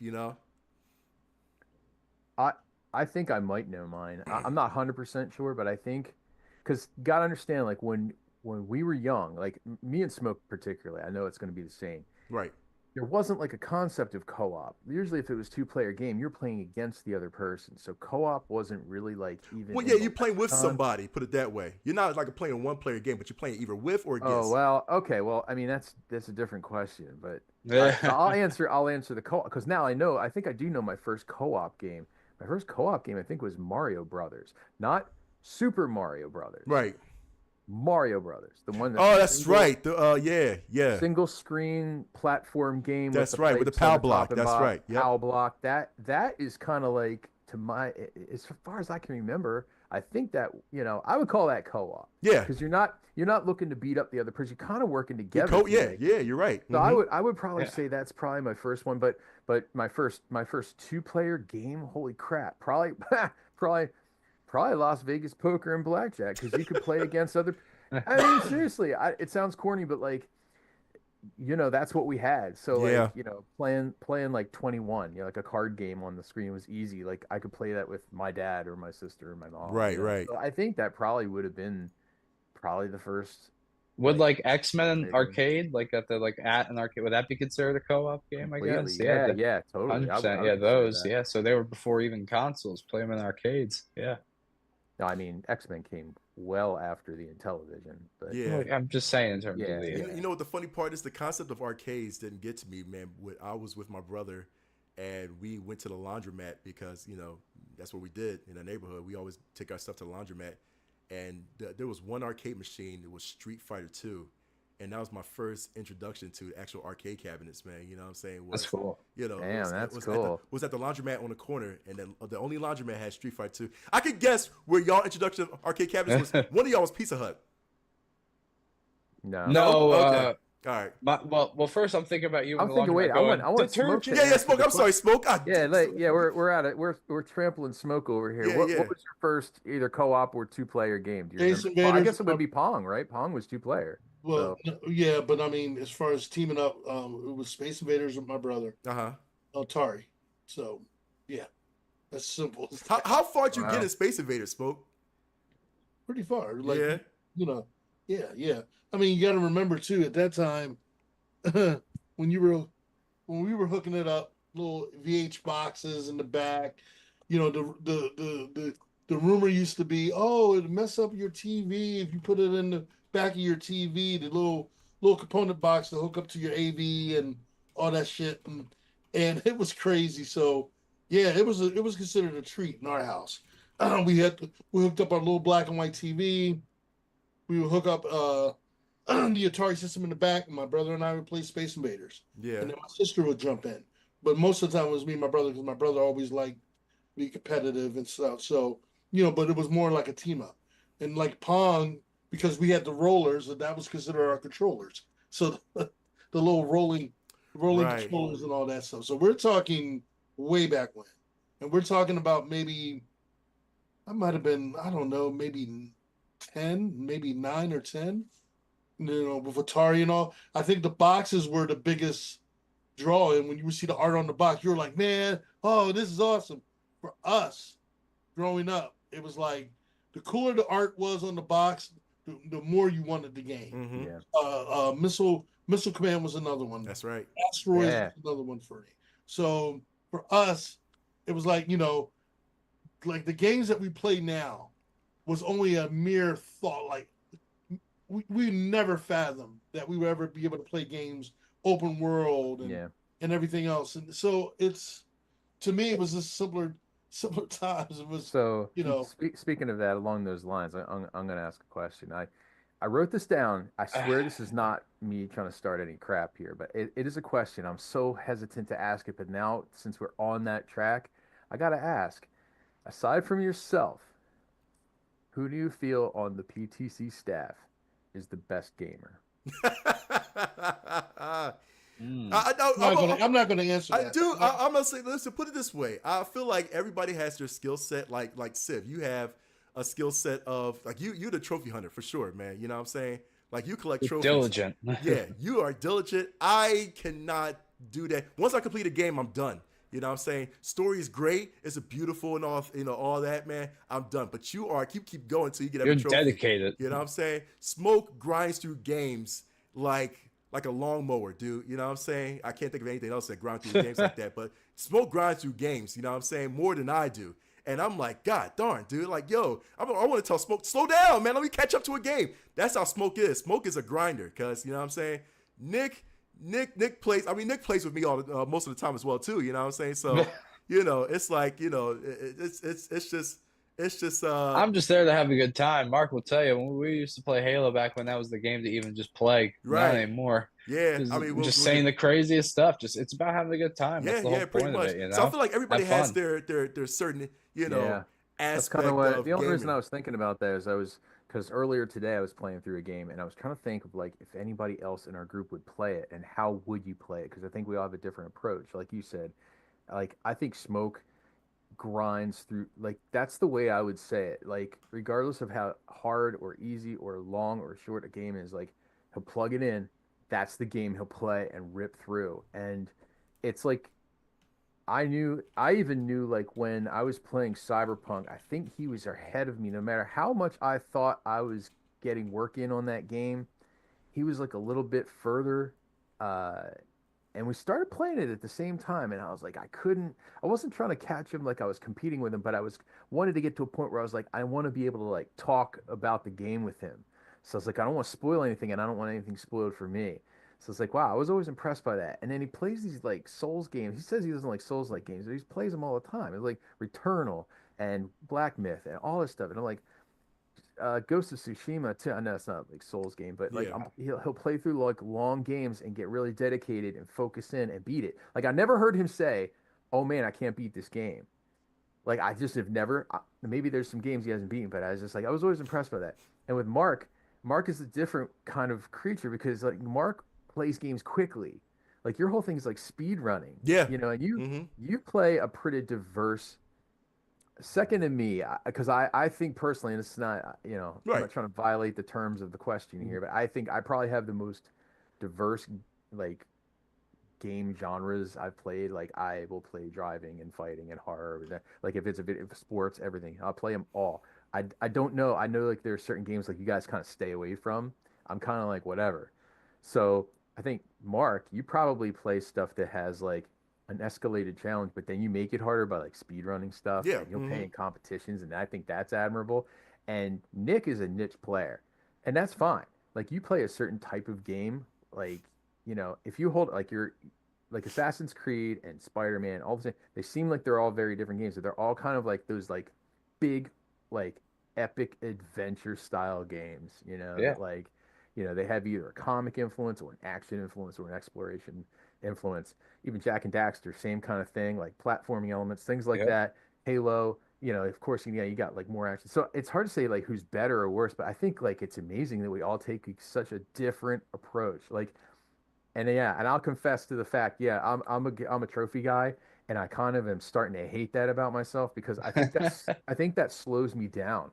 That's like because I'm so like trying to collect everything and all, and I'm like, yo, there's games in my backlog, Right. like, But dude, at the I'm really same getting to be a time, slave to it, man. It's at rough. the same time, Civ, that is your purpose. Everybody got a purpose, man. Like your purpose is to Yeah. collect trophies. Smoke's purpose Yeah. is to like go through the story, man, enjoy the game, all that. That's his purpose. Nick's purpose is to casually play games. I have a purpose, like I said, for Have me. fun. Yeah, have fun. I have a purpose for Yeah. me. I'm more competitive. You know what I'm saying? That's why I'm more into like the esports realm. You know what I'm saying? And going to tournaments and stuff like that, man, because I like to give myself a challenge to other players. You know, in a big scenario. You know what I'm saying? Everybody has their purpose. So it's like Mhm. It's funny. It's funny you guys say this though, but like from my experience, like I think about like when I would play Overwatch, like I never played ranked. I never cared about anything like that. My friends and I like we would play Mystery Hero a lot just to warm up, and then we would just go. And then like I remember just like going crazy. I'd be aggressive tank, have fun, and I'm like I'm having fun. That's why I'm doing this. And then like when I play through like a Spider-Man or a Ghost, like I've been like 100% in them. Like I did Guardians, like a couple other things like that. I've been more like diligent about this stuff, like because I also like I'm realizing now, like especially as you get older, you want to get the most out of your money and like doing that stuff. If it's there and I spent the money on it, I'm gonna do it. That's what I'm gonna be doing with Dragon Ball next week. Yeah. Getting it Like all. You gotta get it all. I'm coming up on my 15,000th PlayStation trophy, yeah, That's wild. and I'm trying to time it so that I can make it the Street Fighter 6 Platinum. Like I want to platinum that game and make it to 15,000th. And I've always said this in the past too, and I come up on a milestone. I'm always like, okay, no more trophy hunting, or be more selective about it. Like at least cut it down, dude, because you you're like you know what's so becoming, funny, Civ? In the chat, dude. Waka did say he said I did trophy hunting for a while, but there's so many games in so little time that if I ever do it, Yeah. I had to be extremely selectable. So Yeah, yeah, he's in yeah. the same No, same kind of he's mindset. 100%. Talk is right. He's 100%. The thing is, like, I am part of like a what do you say, like a community of guys that we all kind of like, we trophy hunt, and it gets out of hand though. It used to mean more, I think, too. Like there was a point in time like when the leveling system, especially on PSN, was a little different. Like it didn't go up to like 1,000. It went up, I don't know, what it go, like 100. So like when you hit a new trophy milestone, it really meant something. Nowadays, it just kind of really doesn't. Plus, there's all this freaking shovelware out there now. Like the first couple games that had like achievements and trophies, like you really had to know what you were doing. You had to be a damn good gamer to even get them. Like a Yeah, single trophy was hard. Now they give them away, man. You can buy games with the whole soul. There's like 99-cent games where all you have to do is hit the X button a bunch of times and it'll give you a trophy, a platinum. I'm like, pretty much. come Yeah, on, dude. yeah. Like I it's think such the South Park game like had like the first one's free and it just gave you like an achievement just for like turning it on or yeah, like you yeah, just yeah. start. That I was mean, always funny.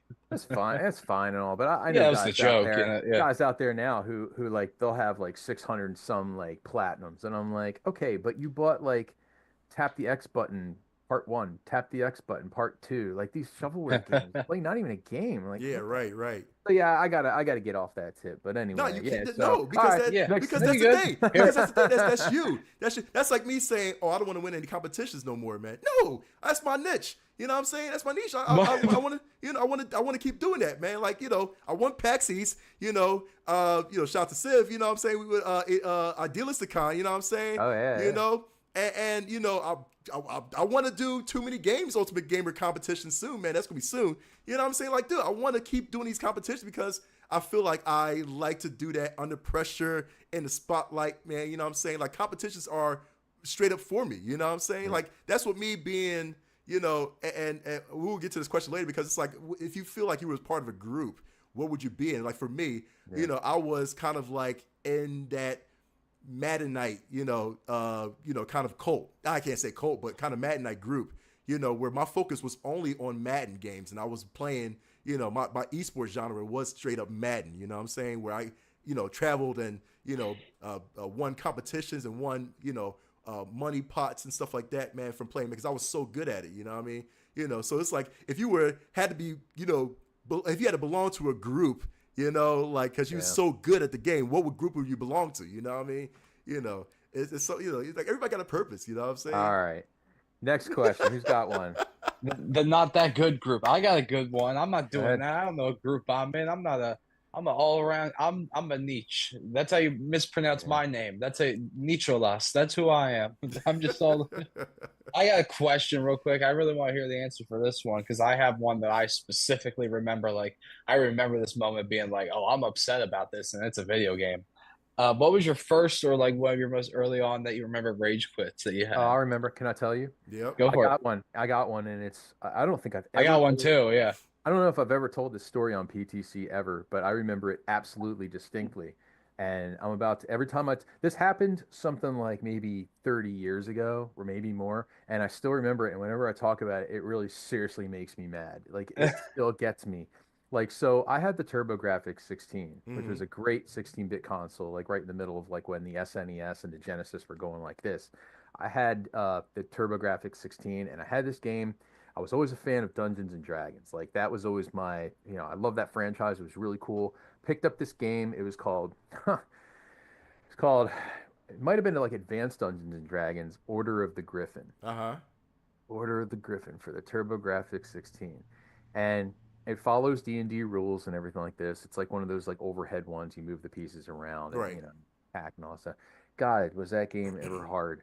And I was young, man. So just put like grade me on a curve on this, because like understand, like I was like a young teenager at this point, but I was playing this game and it was almost like computer level complexity. So, but I'm playing it on a controller, right? So you play this game and it's just unforgiving. It's so freaking hard. Like there's so much. The enemy AI was difficult. The maps were hard. Everything sucked. It was so freaking hard. And every time I would progress, you get to the point where you're like, okay, I got to stop playing for a little while. It would take many hours to beat this game. So it had a password save system. Okay, but like a Dungeons and Dragons game with a password system, can you imagine how long these freaking passwords were? Sorry. Hieroglyphics. Sorry, that was a slip. These passwords, I'm getting mad. Like I still remember this distinctly because it would get so like it does. I don't easily get frustrated at video games, or else like I wouldn't be doing this at the age I'm at, right? But you'd be done and the game would pop up and you say save game or whatever, password save, and Yeah. it would come up with like the longest password you ever saw. Not only was it case sensitive, there was a variable in there that had like an underline function on the various like letters. It might be an underlined capital W. Right. By the way, they were also color coded. So it might be a sky blue capital W underline. Oh my The next God. one might be an writing these passwords down. Dude, this is before the time where like today you would just screen capture it, take a picture of it. Or, Yeah, oh my gosh, I'm cipher. sitting there with like a 64 color box of freaking Crayola crayons trying to write down passwords every time. Yeah, yeah. And inevitably, you already know where I'm going with this. It would be wrong, right? Next time I would be all happy to come downstairs, play my video game. It'd take me an hour to punch this code in, and it would be wrong. Always it That would be is wrong. And I got so mad. Like at one point, I got so far in that game, and I was like, I was like, you know, like studying the screen like the Dead Sea Scrolls, trying to write this freaking password down. I'm like, it absolutely has to be right. I'm checking it, you know, OCD, like, right, panicking, making sure it's right. I'm looking at it. I'm like, okay, this is right. I turned the game off. Now, you know what happened the next day, right? Uh-huh. I go back on, I type everything in. Nah, it's wrong. You lost all your. I ripped that game out of there. I went upstairs and I threw I threw the game with the case and everything right in the trash. I was like, you know, That's bad that's the game hardest design. rage.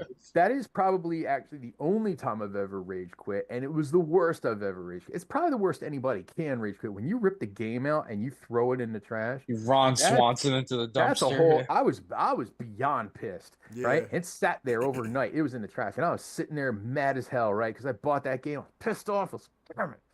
So, of course, next game, who's rooting through the trash in the morning? You know, wiping off like last night's spaghetti off of it and everything. I rip the game out, I go back, I figure out a way to beat it. I beat it, and I turn that thing off, and I was like, you know, I just hate it. I hate it.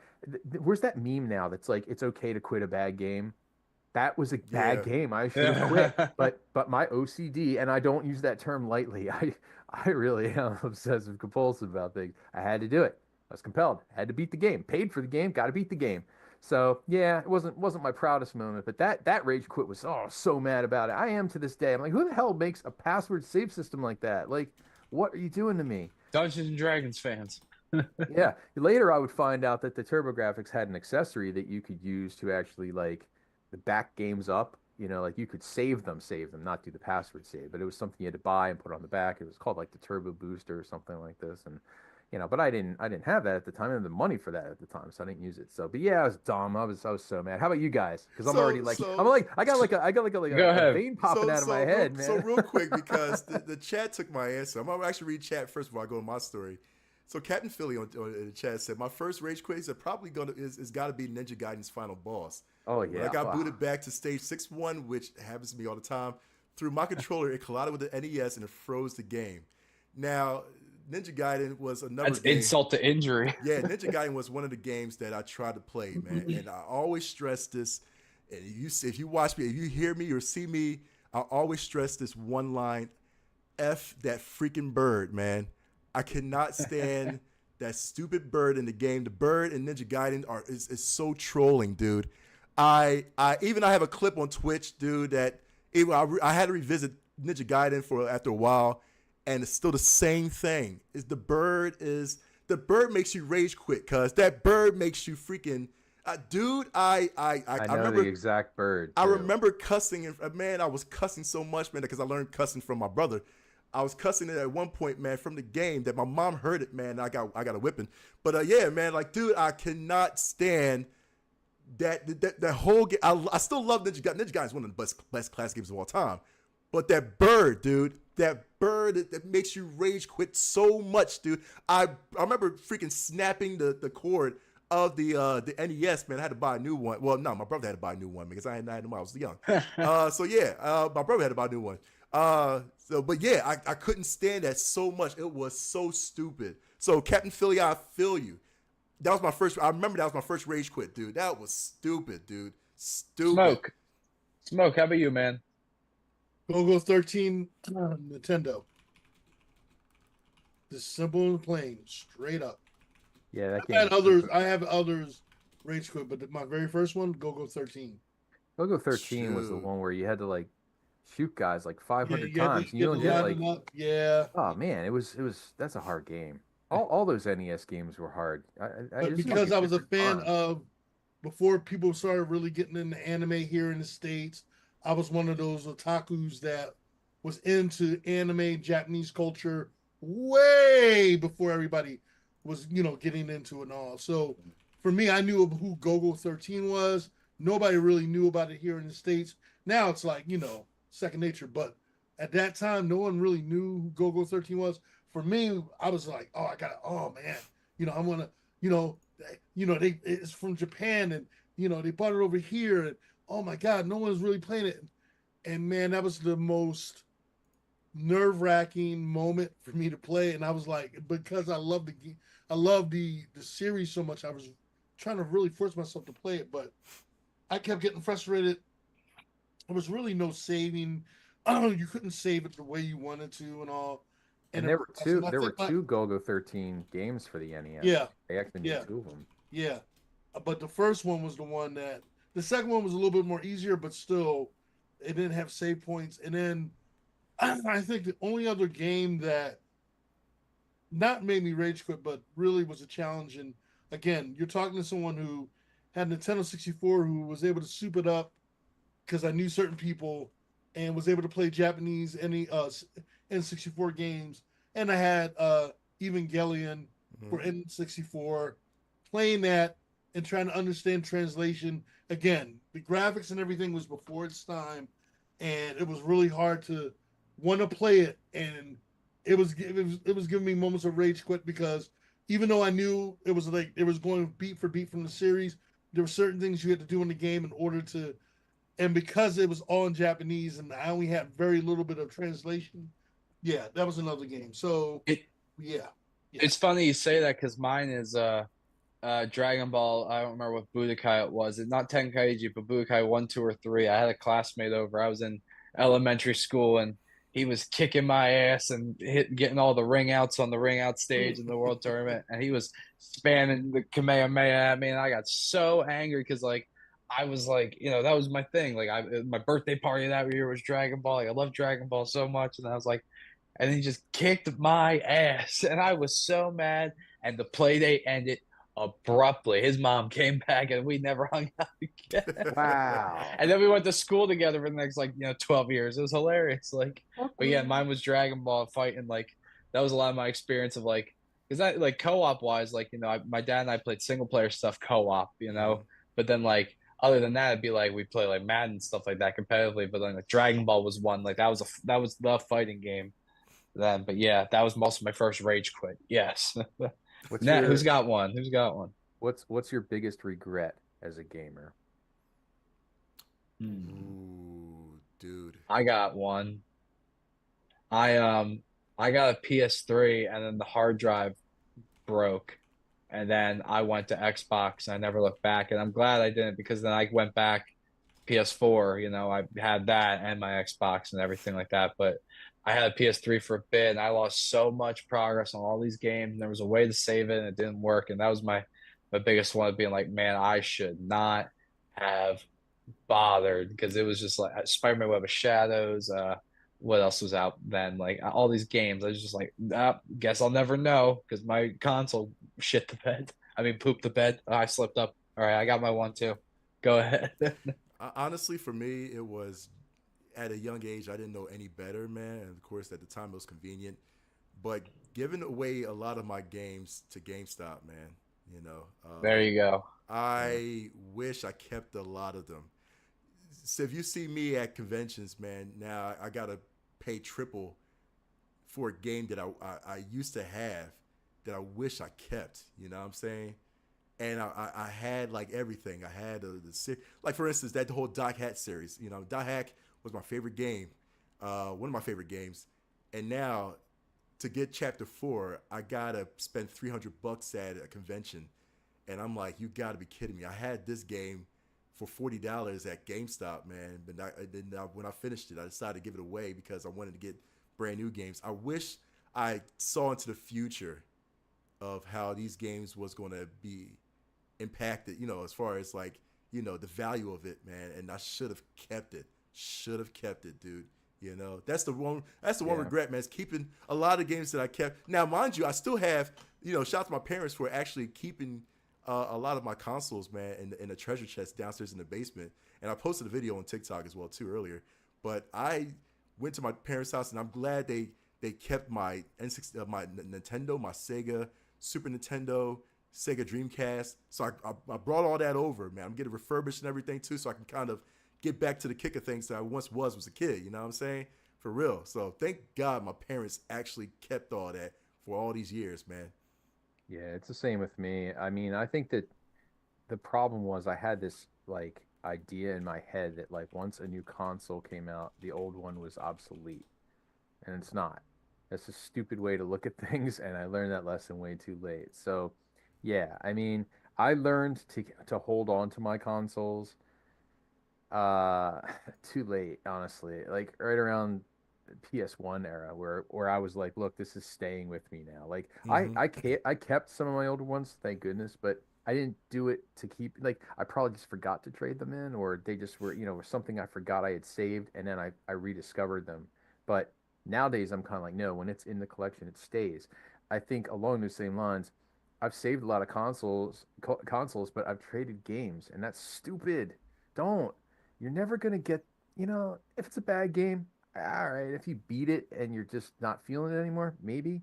But if you enjoyed it, man, never get rid of that game. Oh my gosh, I have horror stories. The games I gave away, or not gave away. I mean, I traded them in, or sold them outright. But you would have a heart attack, man. I mean, I had like basically a mint copy of like the original Fantasy Star gone. Yeah. Yeah, sold it on eBay. Stupid. Stuff like that. I'm like, why? Why did I do that? Like, I know I looked at it like, oh, I'm gonna grow my collection because once I'm done with the game, I'll just buy a new game with the money. But man, I know it's tough when you're younger and you don't have the expendable cash. Hey, even when you're older, you probably not have the expendable cash. Who Yeah. knows? But like, just really, really think it through before you start trading games. It's such like a bad thing sometimes to get into where you feel like you have to get rid of games. Man, you might regret it. You might regret it. Yeah. I'll be Yeah. the smoke. Smoke, how about you, man? Oh, man. It's just too many. I got too many. I got too many. Nah, That's I feel that. I got too many. I feel Well, that. gentlemen, I'm very sorry. I have to run real quick. I don't mean to dine and dash real quick. I gotta go. I apologize, but dude, this is so much fun looking past memory lane. You guys cool if I jump out real quick? I'm Yeah, sorry.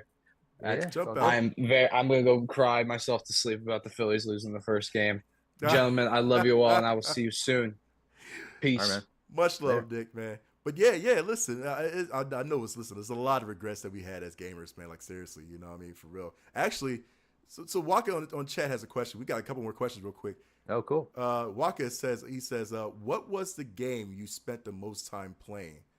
If you can remember the game you spent the most time playing. Mine's easy. Man. It's Dead by Daylight. Dead by Daylight, yeah. Easily. Yeah, I don't even want to tell you the number of hours I put into it, but let's just say it's like it's a sad chunk of time, which I'm very happy I did. It's great to play, but man, that game is responsible for ripping me away from a lot of other really good games I should have been playing too. yeah. So that's not a slight on the game. It's just really fun and it's addictive as hell, especially when you play with like a core group of people. So fun. And I'm still dabbling in it. Like I'll queue it up once in a while, but I've really had to like wean myself off that game. That's number one. Number two was probably Warframe for a while. I played the hell out of that. And then, of course, I mean, you got your favorites. You got Street Fighter, you got, yeah, I mean, played a lot of Tetris, all that stuff. But by far, the one for me is Dead by Daylight. I don't think most people expect that answer, but it's Nah, it's interesting, man. It's interesting. Smoke, how about play you? that game a lot. What's the game you played the most in your life? Oh boy. Metal Gear 4. Yeah. Let's see. Uncharted, Mass Effect, Gears of War trilogy, and right now, as we currently speak, Black Myth Wukong. Okay. Nice.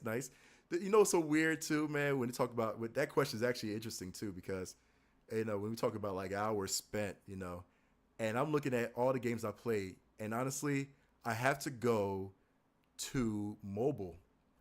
I spend so much time without, like, let's say instead of like console gaming, like I'll console game and all that too, and I'll PC game, but I will spend majority of the time playing mobile games. And like one of the games I'll play is Sonic Forces Speed Battle. That's my favorite game right now on mobile. You know what I'm saying? Because you get to race against other people online, and I play that constantly. I waste, I mean, honestly, I think I have like over like 10,000 hours on this game, probably even more, Oh, wow. I thought you were going to say strategy, whatever that. Yo, that smoke dons. No, dude, I spent like 6-digit hours on this game because it is so addicting, and I play people online, and it's just racing. You're just racing as Sonic characters. That's it. I play that at work. I play that at church. I play that, on the airport, an airplane. I play that when I'm about to go to bed. I can't sleep. You know what I'm saying? I finish playing the game on PlayStation 5. I go to my couch. I'll play this. It's crazy, dude. Like mobile gaming is so on the rise, man, that it just got me. And Chad, I'm telling you right now, Sonic Forces Speed Battle. If you want to play me, definitely play me. I will send out friend requests and then yeah, we'll play. But yeah, seriously, it's that's been taking me over all the time. I can't play any other mobile game besides that. You know what I mean? It's crazy, dude. It's so crazy. Oh my god. And Waka did say 6,020 hours on Warframe. He's played the most as well too. And then yeah, Warframe is that's a great game, and man, for a free to play game, can't even beat it. It's awesome. Yeah. They're always adding stuff. You don't have to put any money into it. That's one of those games I've said before where I put money into it just to kind of like thank the devs for making a great game. I was like, I don't mind like buying something once in a while to like help that studio because they gave us maybe it may be the best free to play game ever made. Honestly, it's so huge and you're facts. not expected to like put a penny into it. And it's still got an audience that's playing it still. You know what I'm saying? Huge, dude. Yeah, that's man, crazy. After all these years. Yeah. There's one last question, man, before we end the show, man, and it's just it's a really good one too, man. It's for those that are trying to get. Let me read it correctly. For those that are trying to get into the podcasting, broadcasting side, or just want to like do the things that we're doing, what advice can we give them? Just do it.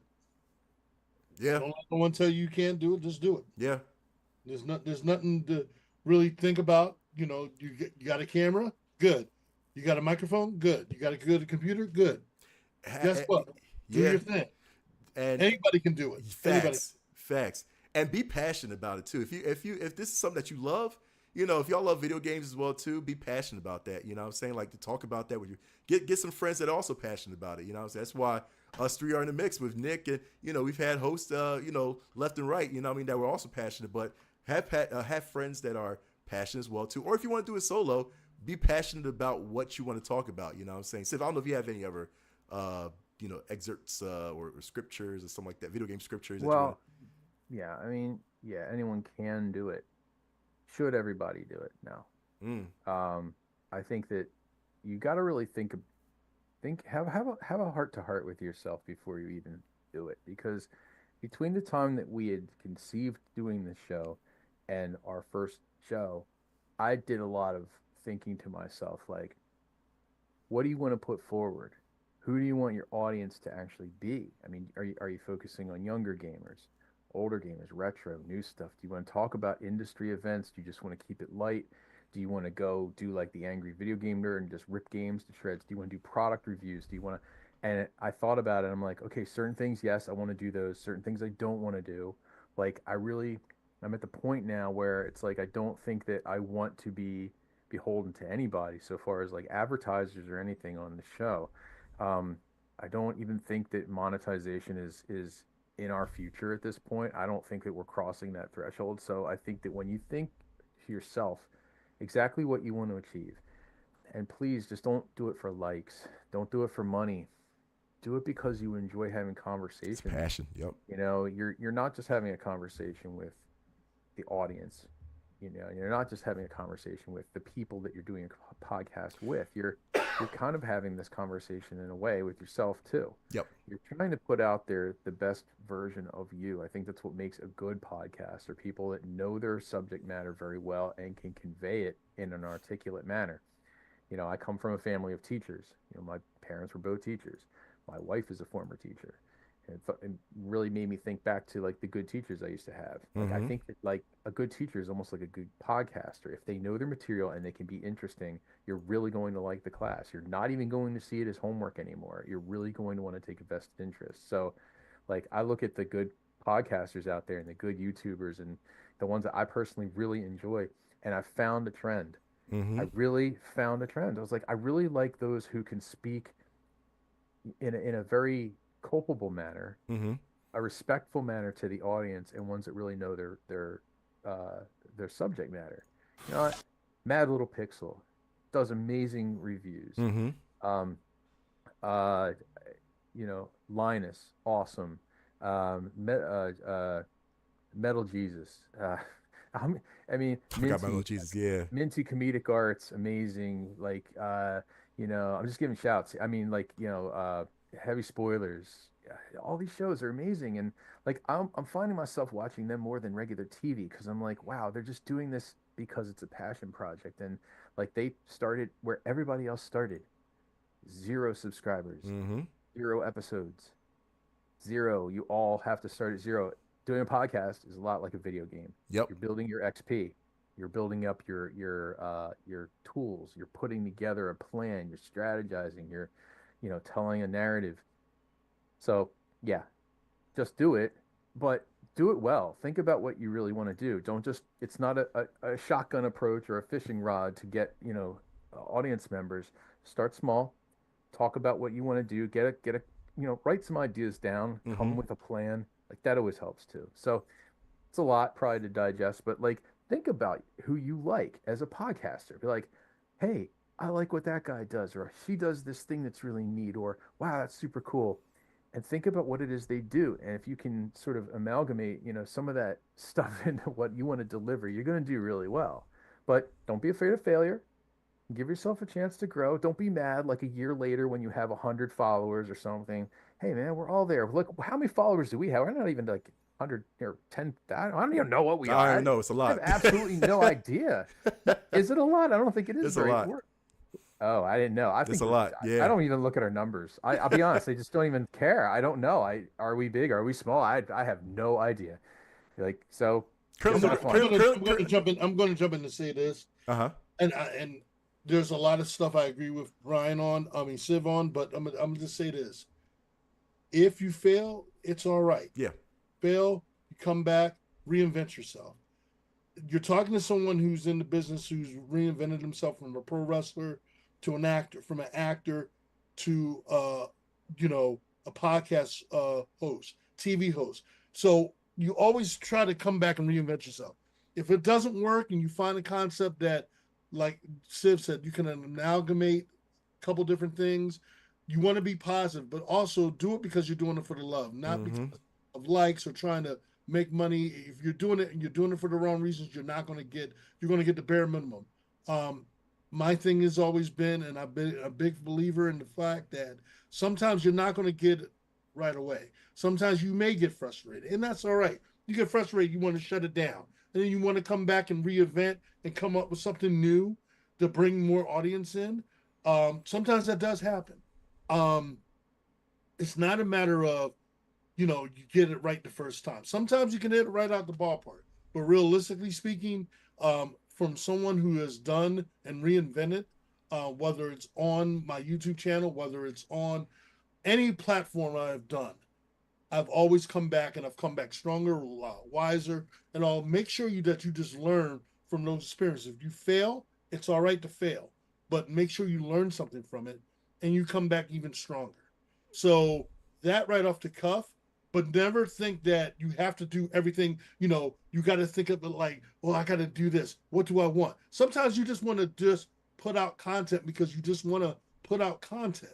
You don't know what direction you want to go. Sometimes you're doing it off the cuff. Hell, that's what we kind of started doing. When we first started off, we started off the cuff. We had inklings of what we wanted, and there were certain things that we stood by, certain guidelines. Yep. At the end of the day, it's like, yeah, we kind of got our niche, and we kind of started rolling with the punches, and then we started getting more audience participation, more people coming over to us and saying, hey, you guys are doing a great job. That's how you know.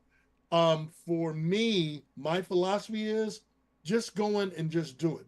You're having fun, you're being positive, then just do it. Just do it. If you catch it and you say, okay, this person inspired me, Sid inspired me, this person inspired me, Mark inspired me, Nick inspired me, and I'm going to be a combination of all of them and do my own thing. Hey, go for it. But if it's like, well, damn, it's not working for me. Man, I'm going to drop this for a while. Take a deep breath, decompress, come back maybe a month, maybe 6 months, maybe a year. But you come back a little bit more wiser and a little bit more knowledgeable, and you go back into the fight again, and you do it, and you'll probably be surprised how big you go. So, yeah, I didn't mean to interject. Nah, that's perfect. I That's perfect. I also had to give that perspective. Yes, and what Siv said, it's definitely on point. But I'm also giving you the other perspective of it too. That hey, yes, it's great to have a goal in mind, but some people out here don't have that. Yeah. Some of us don't have that aspiration. Say, well, I want to be, and I want to do, and how can I think? It's too much to overthink. You don't want to overthink it. Just do it, and that's how you learn. This is how you progress, and you'd be surprised at what you can come up with. And well spoken. And I'll absolutely end it with this as well too. Is have fun with it, people. Like seriously, whatever you do, have fun with it. If you view this, if you want to do this, have fun with it. If you view it, like I said, like Siv said, for likes and for views and for followers, you're gonna see it as a job. It's not fun. You know what I'm saying? Do it because it's a passion. You want to hang with your friends. You want to talk about what's going on to because you love to do that and you love to do it with other people. You love to do it by yourself. Have fun with everything that you do. That's with me in streaming. I've been streaming since the dawn of the PS4, and I remember streaming to no followers for a while, to one follower for months and months and months, to now at this point having a huge community. It just have fun. I ain't focused on just the count of the followers or the views or people. I have fun playing the game. I just have fun playing the game. Now people want to come in and want to interject, talk about, the same interests you have, for sure. You know what I'm saying? That's how you build, your community up, you know what I'm saying? But at the same time, I did not lose that aspect of having fun, you know what I'm saying? Because if I stop having fun, then it's over, you know what I'm saying? Yep. Your passion is over, So but I love the fact that when people would come over to us and say, "Hey, is Mark here? Mark here?" And I would be cracking up because I'm like, I think that's cool because you've been paying your dues for a long time. Like I laugh. We all have, dude. No, but I laugh because it's funny for me. Like me and Brian have paid our dues in our own respect. Yeah. But I'm talking about as far as for you. It's funny when we have your fans that come over and ask. I remember the one show you couldn't make, and that was too many games ago. Yeah. And people were losing their mind. They're like, "Where's Mark at?" I was like, "God, sorry, what did he do?" Like it was like, man, you committed the greatest cardinal sin for not showing up, dude, dog. And I was like, damn. My God. But I thought it was cool because it was like, wow, Mark has really paid his dues. He's really made an impact. I mean, but I love it when people come up to us and say, "Hey, you guys did a great job. Hey, man, people are like, yo, man, pass the controller." And I'm like, Yeah. Well, and if you want one last piece of advice, last piece, and this is a practical tool for your skill set as a future endeavoring podcaster, and this is something you need to know. And if you're looking to have a podcast where you're going to have guests, I can't stress this enough. You are going to have to learn how to communicate with potential guests in a professional manner and a respectful manner when you ask them to come on your show. Mm-hmm. There is a way. I had somebody come up to me at a con maybe about 2 years ago and said, "Wow, how did you get so-and-so on your show?" And you're like, what would you suggest I do? And I said, just ask in a polite manner. That's it. But you have to be polite, okay? Like, I can't believe this actually has to be said, but yes, that's the key to it. There's no magic formula. Simply introduce yourself and what it is that you do. Maybe offer a little bit of background. Say, look, we know that you have an upcoming game coming out, or you have, an LP. You're a rapper. You got music coming out. Can we, we'd love to promote that on our show. You have to, but let them know that 1, you know about them. 2, you want to help them. 3, you want to accommodate them. Like, that's when we put out these feelers and say, at your convenience, not ours, we would love to have you on our show when we do be available. Mm-hmm. I've never been flat out shut down by anybody we've ever asked to be on this show. Not once. We'll get people that sometimes they'll cancel or something comes up. That's a different story. But everybody that we've ever asked to come on this show has always said, "I would love to. That sounds awesome. Let's put this thing together." And just let them know you value their time. You want your audience to value your time as a podcaster. But as a podcaster, you have to respect the time of your guests. Let them know that you're there for them. It's a privilege for you to have them on your show, not the other way around. Mhm. Now, they might feel it's the other way around too. You're helping them, of course, but you have to convey professionalism, appreciation, and rapport. You know, that's all you got to do. And then when you do get them on your show, be prepared. Write your questions down. Organize things. Don't wing it. Okay. Yep. Please. This show is like what, the 74th episode of our show. Yep. I had a page of notes on my other screen. I'm reading this whole time. I always have an outline for myself. You know, do the work.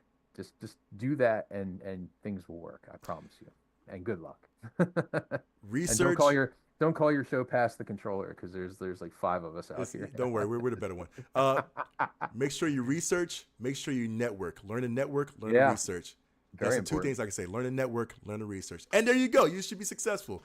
Ladies and gentlemen, thank you so much, man, for coming through, man, to this origin story of all of us here at Past Controller. I hope you had fun. Of course, you already know, man, if you enjoyed this episode, please go ahead and share this with all the other fans, the gamers out there in the world, man, that you love and they want to talk to them about us, man. Listen, share them to your mama, your sister, your cousins, friends at school, everybody at work, everybody. You know, listen, this is what we do at Past Controller, man. We got a fan page called PTC Nation, which is a fan page just for y'all. It's on Facebook, by the way, man. You can go and check it out on Facebook. Matter of fact, I'm sorry, there's a QR code right down there, man. Go ahead, get your phone now.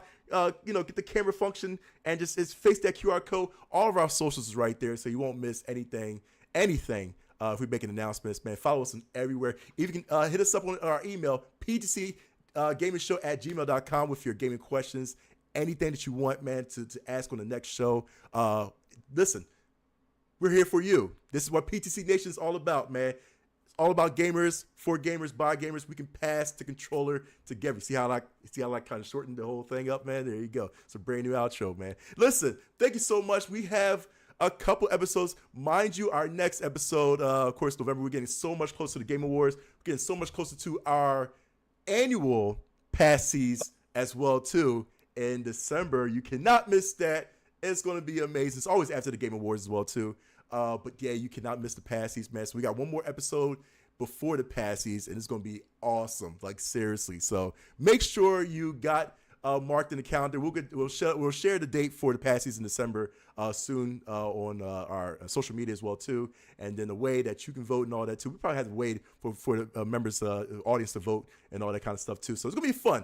It's going to be fun like every year for the Passies. Cannot miss that, man. Seriously, it's going to be awesome. So make sure you are there. So listen, thank you so much for hanging with us, man, for Smoke, for Nick, the intern, for Civic Minded. I am McNux. This has been Past Controller. And as always, people, get good. Peace in there.